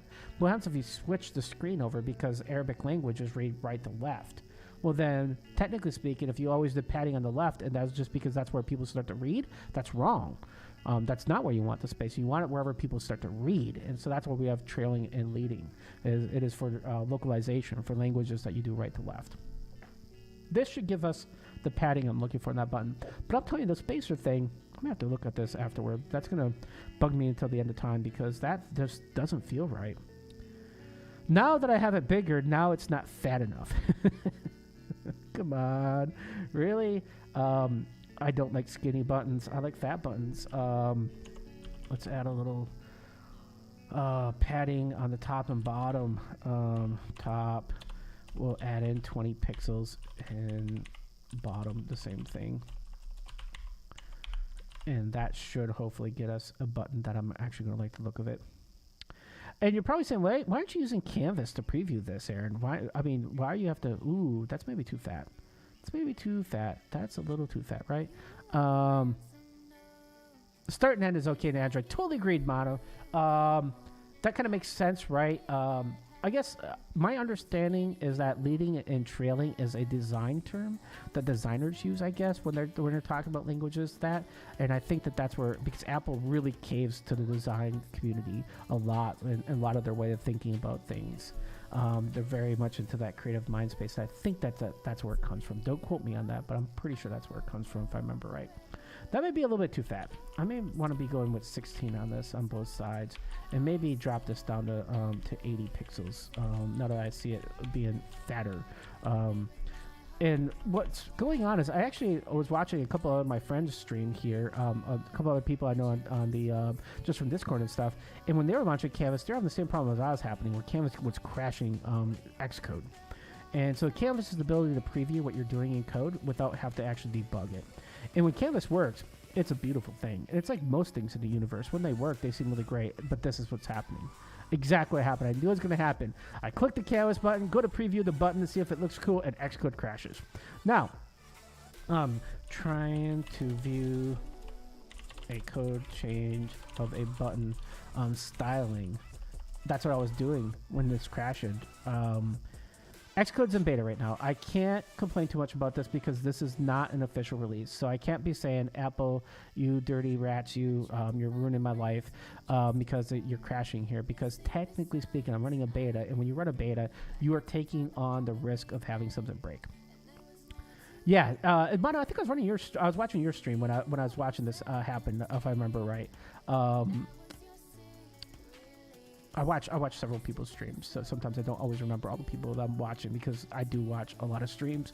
I usually have it in the background when I'm working, or if at night I may be washing dishes or something like that. I'm also watching a stream on my phone, or using my iPad. To tell you the truth, I use an iPad for just about everything because I work from home.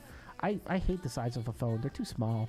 They're really just too small. So I've got this big hunky iPad, and I pretty much just carry it with me between the house and here, and it's awesome. It's got a little keypad on it, the keyboard, and I can read this. I'm getting old. My eyesight, I'm almost 50, and I had to get bifocals for the first time, and I was at the eye doctor, like, you need bifocals. You forget how old you are until they say stuff like that. You go, yeah, I guess it's time, huh? And then you just feel like you're your parents, right? You're like, oh, why did you say that? I need bifocals. Now I feel like I'm 80, and it's like, 50 is the new 20, right? Or 50 is the new 30, right? So I shouldn't complain too much about that. Because I'm healthy, relatively healthy, and I don't have any really major problems going on with my age, so I guess that's good. And I am employed, and life is pretty good for me, so I shouldn't complain too much about that. That button looks better. I think I want the text to be... Excuse me. Should have muted the microphone for that. For the cough, I forgot. We probably want to make that font a little bit bigger. I think that's the only other thing that's kind of thrown me off a little bit. Although that's the default font size for a button. I think I'm going to live with that. I think I just need to worry about the label, foreground style. There is the weight, I think, that I want to change. And I want to say weight is... And I want to make it bold, I believe. And that, I think, is going to give me what I'm looking for. I don't need the weight property. I just need to say bold here, don't I? I believe that's going to get me there. I think that's going to get me what I want, and I think I'm probably happy with that. That is exactly what I was looking for. It's not light anymore. It's kind of bold. Calls out to the eye.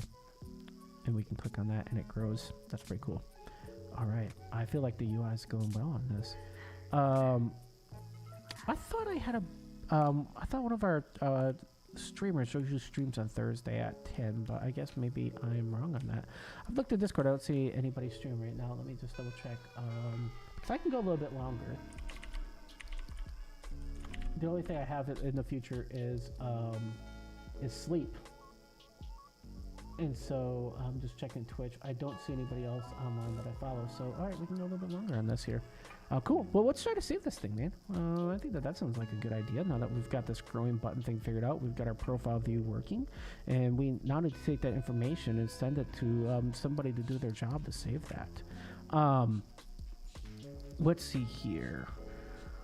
We have the action right here, and so this is the action of saving. So one of the problems we have is, nope, we already set those to state. So we know who the department, the job title, first name, and last name is.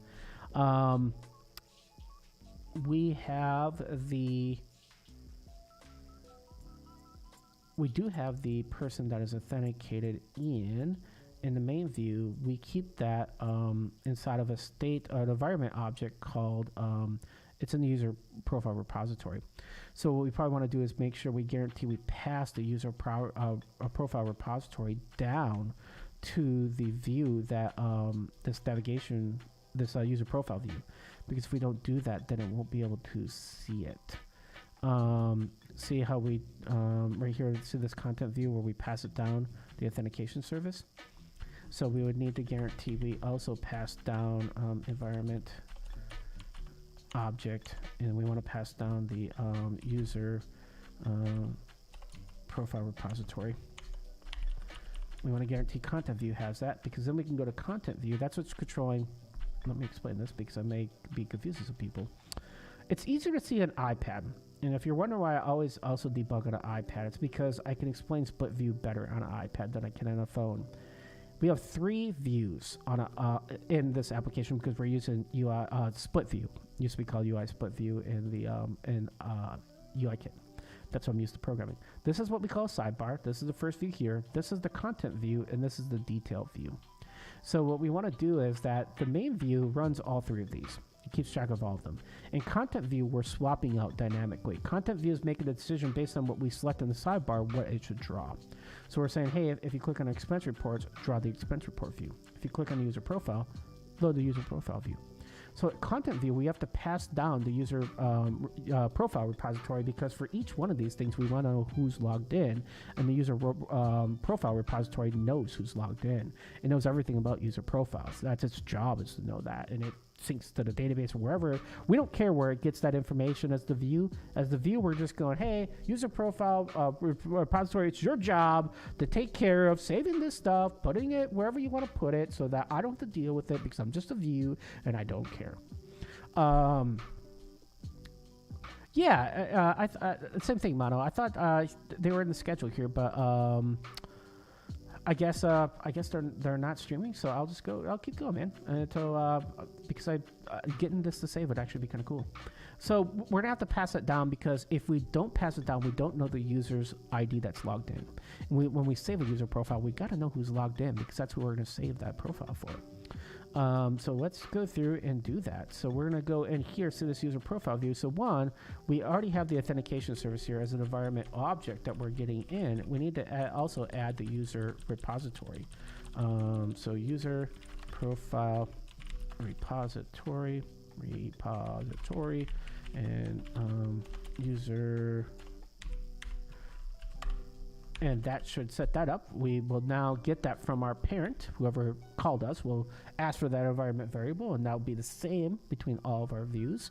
And now that we have that environment variable in environment object, I should call it. This is the old days used to call this a view bag or a grab bag.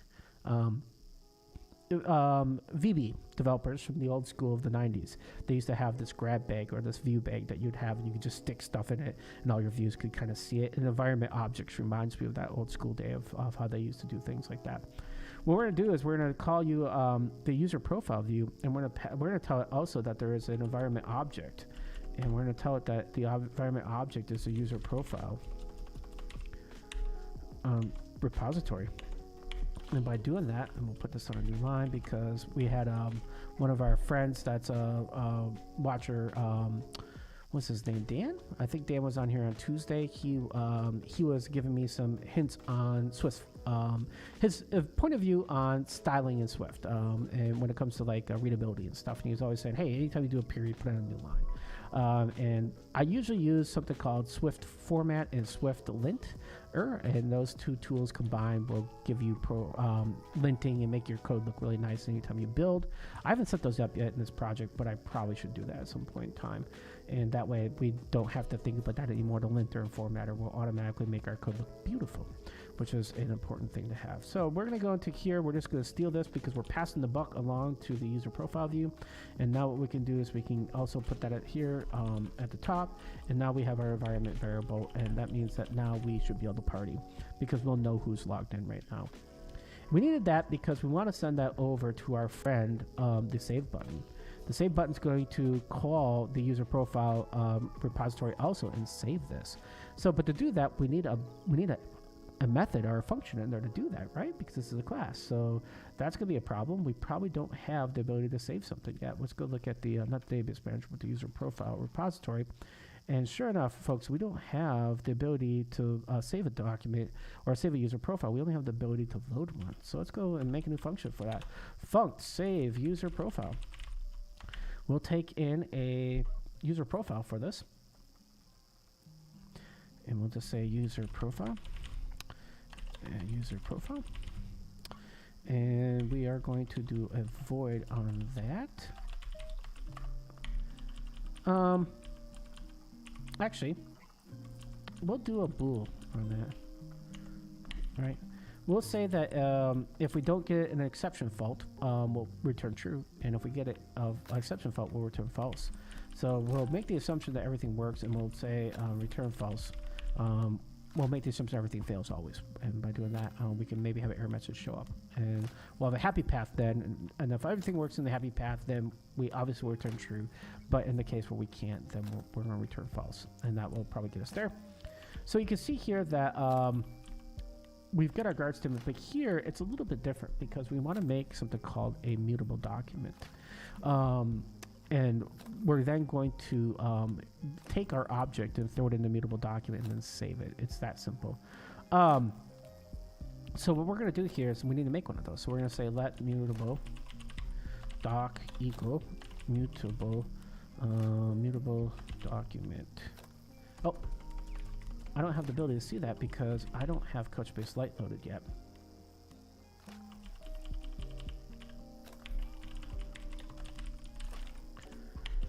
Now I should be able to see mutable.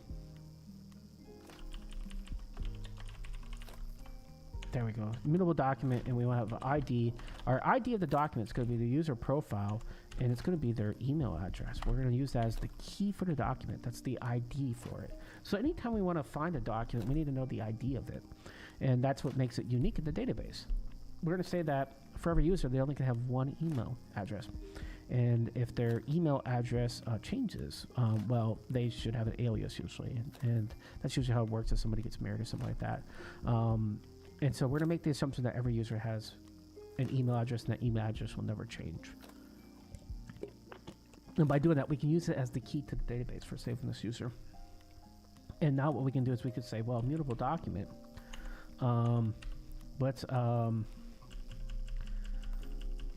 Actually, we don't even need that because we can serialize this into the document, if I remember right.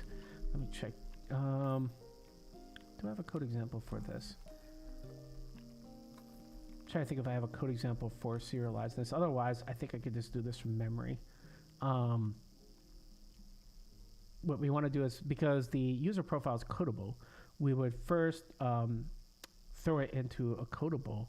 And then we would, once we do that, we can set the mutable document to that. So I think mutable document, I think it has a data. Yeah, it has the data, and we can just do this like this. Oop, no, go back. Set data. No, we want set data.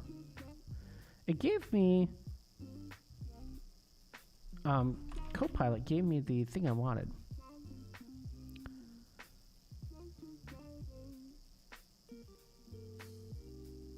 Let's see what's going on here. Is user profile not codable? Oh no, I'd have to use the encoder, right? I'd have to say encode. Oh, that's not gonna work. I could make it on the user profile object itself. I could make a to.json function that did the encoding there, but we'll just say encode.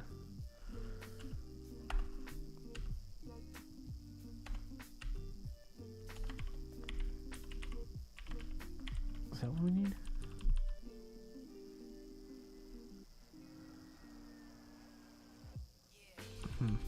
That's not right either.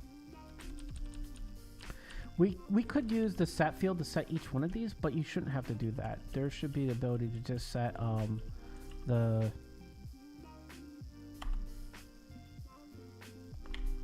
there we go. That's what we're looking for, is set JSON. And then we just give it a JSON string. And if, technically speaking, if the user profile knew how to encode itself, we could basically walk away with this by doing that. So let's make a function here to JSON. And we would say encoder, encode. Let's ask ChatGPT for the syntax of this, because I am, for whatever reason, not remembering it. Encode a. Can you give me an example of encoding a class that is encodable? Encodeable to JSON string.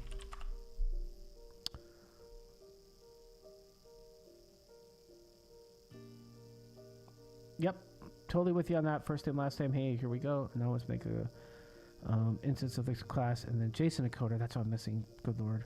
And then output formatting, pretty formatted, and then basically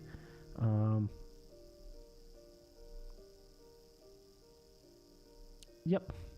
So we could basically do this entire thing right inside of the class itself, and then make it to JSON on it. So we can basically go back here and just say here, there's our encoder. We could say the format that we want it, and then we can just say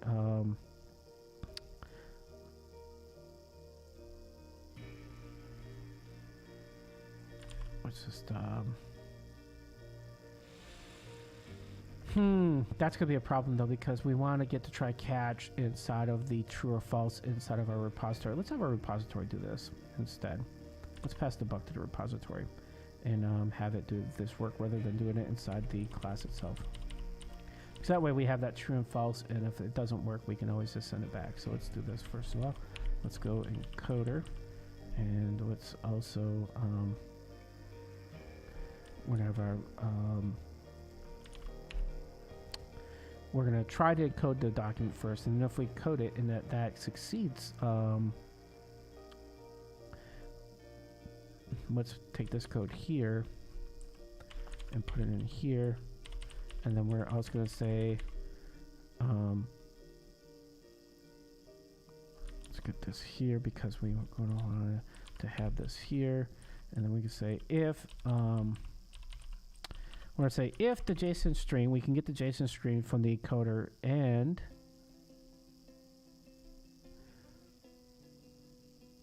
initialize condition binding must have an optional type non-mutable document. If let JSON,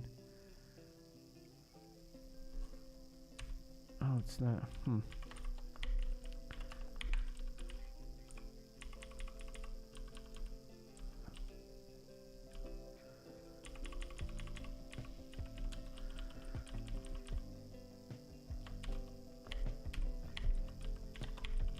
okay, let's try this. Let's see here.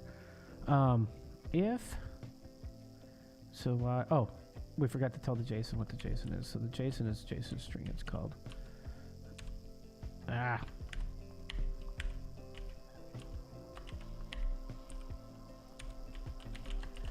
JSON string.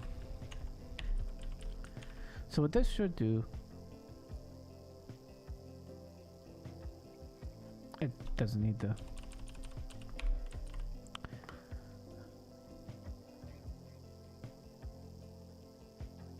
I have it's in a do catch. Why would I need this in another?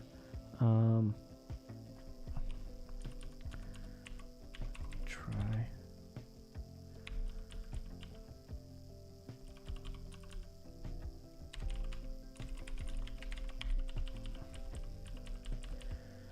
If we don't even have to catch, because if it falls through here, we're gonna return false no matter what. So catch is erroneous because technically speaking, we just don't care, because we're gonna return true here if we save the document. So we're gonna say we're gonna try setting the JSON data to that.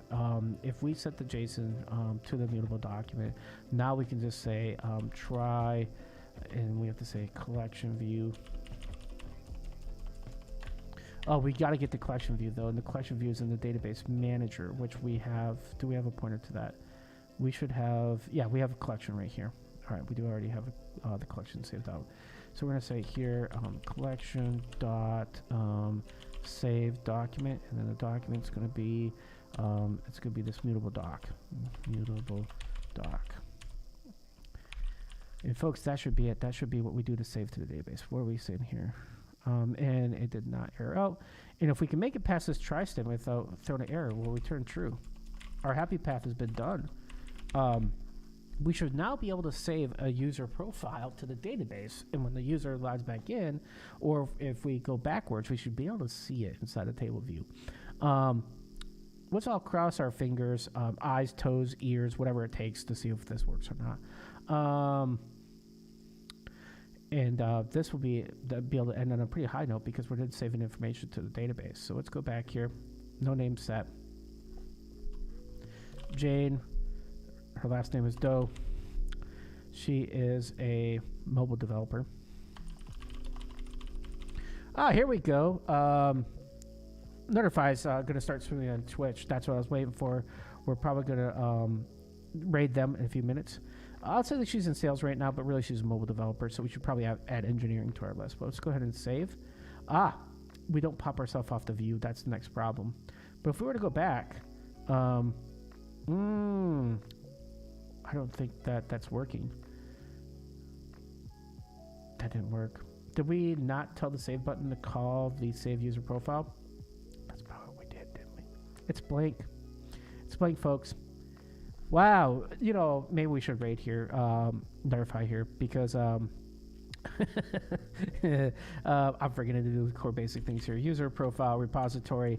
We want to save. We need to first make the user profile, right? So we're going to say user profile. Let user profile equal new user profile. And we're going to send in some stuff. And we're going to say, oh, wait, we already have the user profile. We have the user profile because it's in the authentication object, and we automatically created one when they log in. So we already have it. And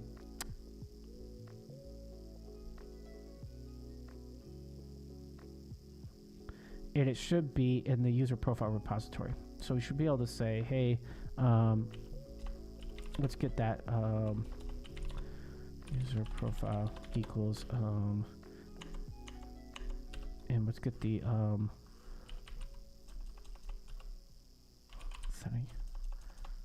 Why are we not?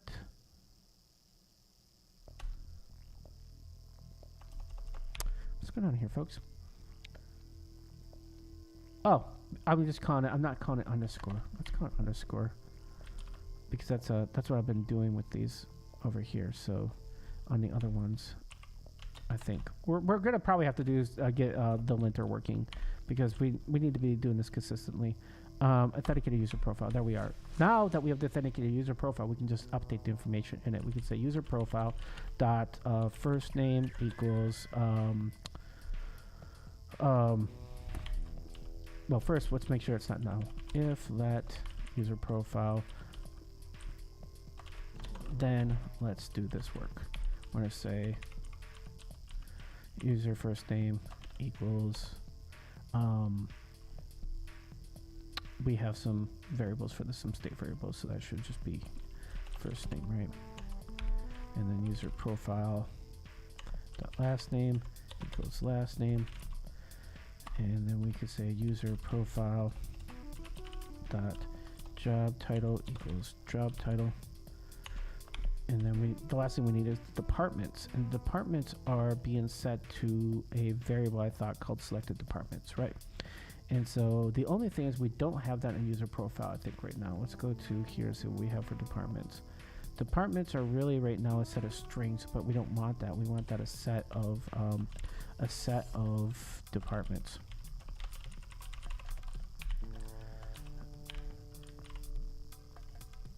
And when we initialize these, we'll probably have to do that as a set also.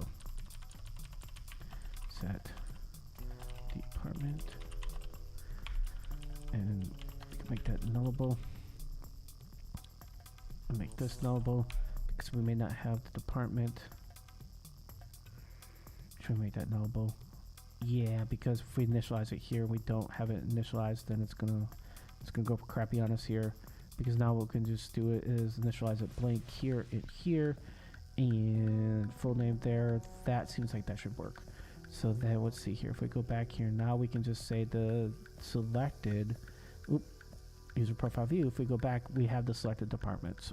They're going to be set in here by state, and our view is automatically going to do that. What do we got here?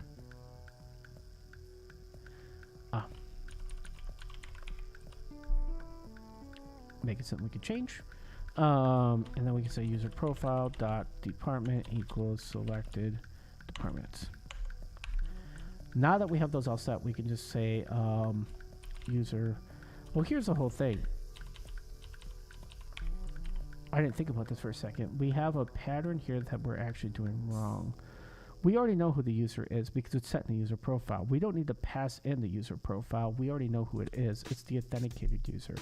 We basically just say user profile and then make the assumption it's that user. So the only difference here now is this user profile needs to be changed to the authenticated user profile. And that will fix this.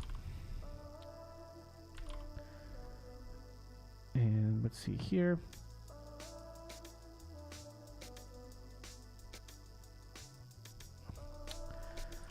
Yeah, we just have to unwrap this. So we would first say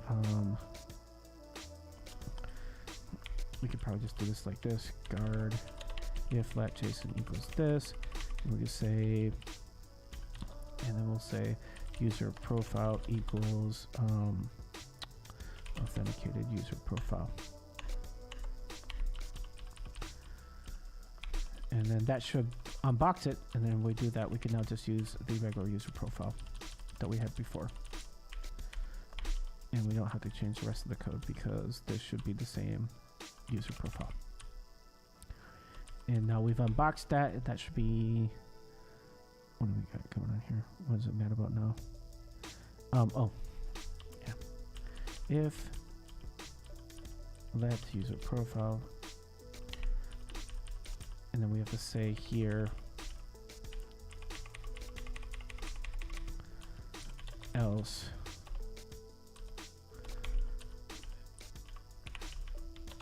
and then here we'd say return false, and then we would then make the assumption that this this stuff runs from the if statement, right?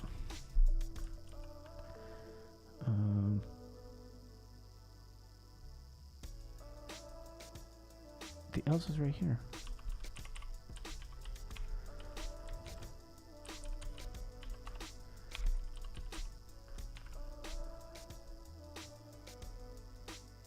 If, do I have the syntax wrong? I think I have the syntax wrong. Yeah, I'm gonna grade over there in a few seconds. I'm gonna see if I can try to finish this code, and then we're gonna raid over there. And hit him up and see what's going on here. I think this is the syntax I'm looking for. If guard if let string equals this, why is it bad? No. If maybe expression return or throw false segment. If must have a condition, else do use as expression. I have an if here. Guard if let string equals this equals this, do this. Where is our, we have a guard up here. Guard let document. Oh, we don't need the if statement, it's a guard statement. Good. It's getting late. We should go raid.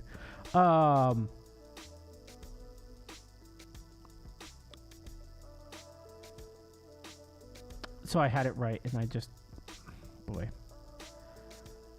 really blown it at the end of the stream here.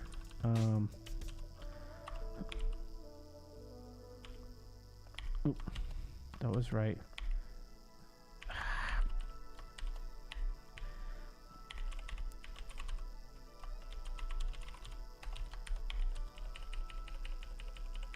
Else return false,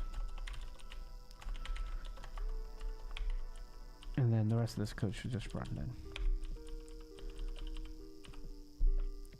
Let's see here. And we have, I mean, we have the same syntax up here, right? We're saying guard let this, else return this. So, and then we're just going to run the code we need. So let's see here. Let, oh, let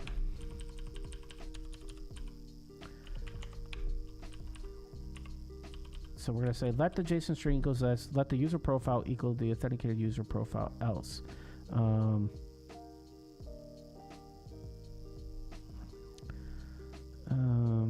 Consecutive statements in line must be separate by, what? No, that is not true. Guard let document equals this, comma this, else.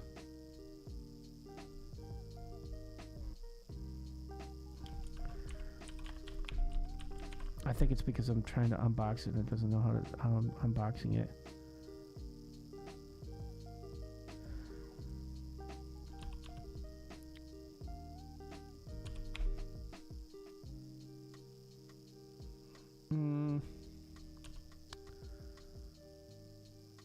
This seems like it's not right syntax here. Guard let string equals this. I know this is right. Oh, missing the comma.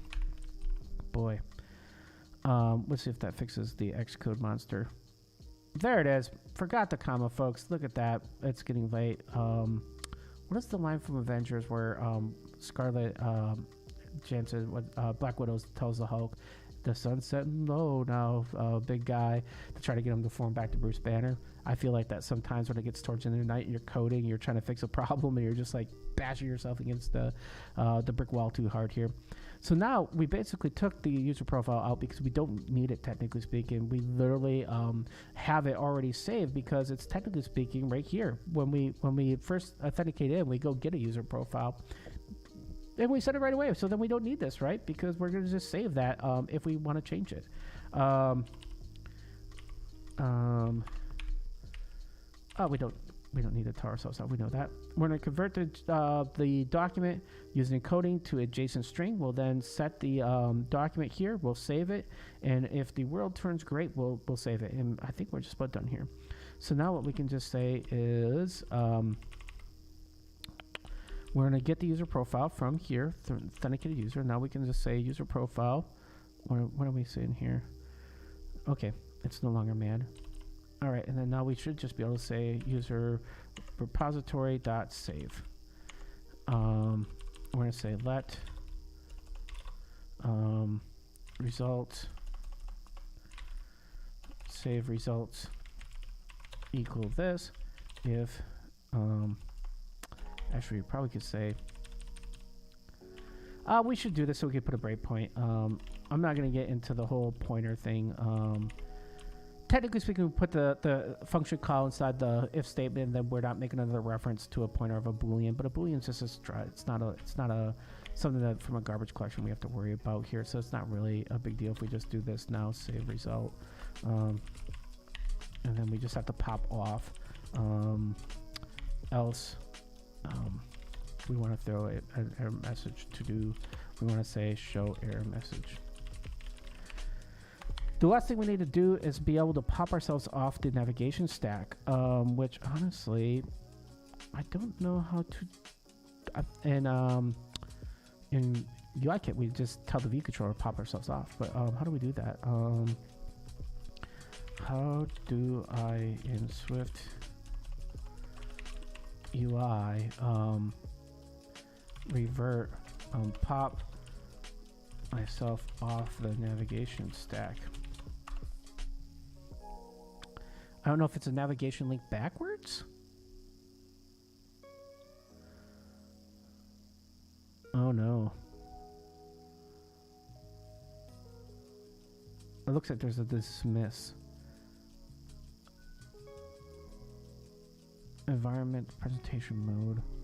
Wait, what? Here's how you can do this in the button action. However, to replicate this page with the environment proper, which gives you access to presentation mode.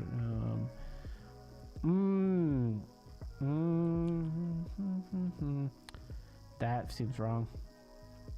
I remember I was talking about earlier. That seems like it's wrong. When your spidey sense goes off, you go, I don't know if that's right. I think that this is wrong. But I mean, I think we'll try this, and if it doesn't work, we'll probably just set this for Sunday night to take a look at. I also got some other things planned for Sunday night stream, so some other cool things that we can work on. But let's see here. Let's go to our if save result results, and then we're going to say else to do. Cannot find save result. It's resave results. SwiftUI, you should know about this. All right, let's see if this works. If this works. Puppy, kittens, and rainbows. All the universe will be good, and we're going to go raid and notify. Let's just go and say, if it doesn't work, we'll still do that. We'll end either way here, because I think this is a good spot to do that. And let's just go through here and say job title mobile developer, and then we'll set marketing. Let's click save. What happened?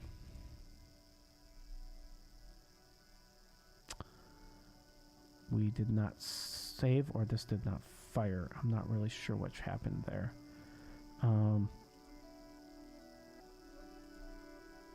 If it's saved, when we come back in, this should be updated, and it's not. So it didn't work.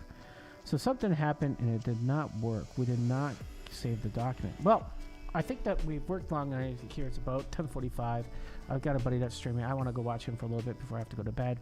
So I think we're going to call it there. We'll take a look at this on Sunday night, or maybe I'll fix this off stream and then show it on Sunday night what I did. But folks, I want to thank everybody for attending here. We're going to do a raid here. We're going to raid a really great streamer that's also working on cool stuff. Let me get over here. And we're going to raid him. I'm going to jump into chat there and join all of you there. Thanks again I appreciate your time here watching the stream, hanging out with me while I code some SwiftUI, coding to the database. We'll get this figured out on Sunday night. It's going to be great. If I don't see any of you guys, if you guys are off for the weekend because of the long weekend for the 4th of July, you're in the U.S., have a very happy and safe 4th of July. Go do some barbecuing, eat some food, great food with your family and stuff. For all of you that are not doing that, you're going to join me on Sunday. I'll see you guys then. Take care. Stay safe. And treat each other nicely, folks, here. We're all in this together. Have a good one. And let's see here. I'm going to... And we're sending over. And let's see here.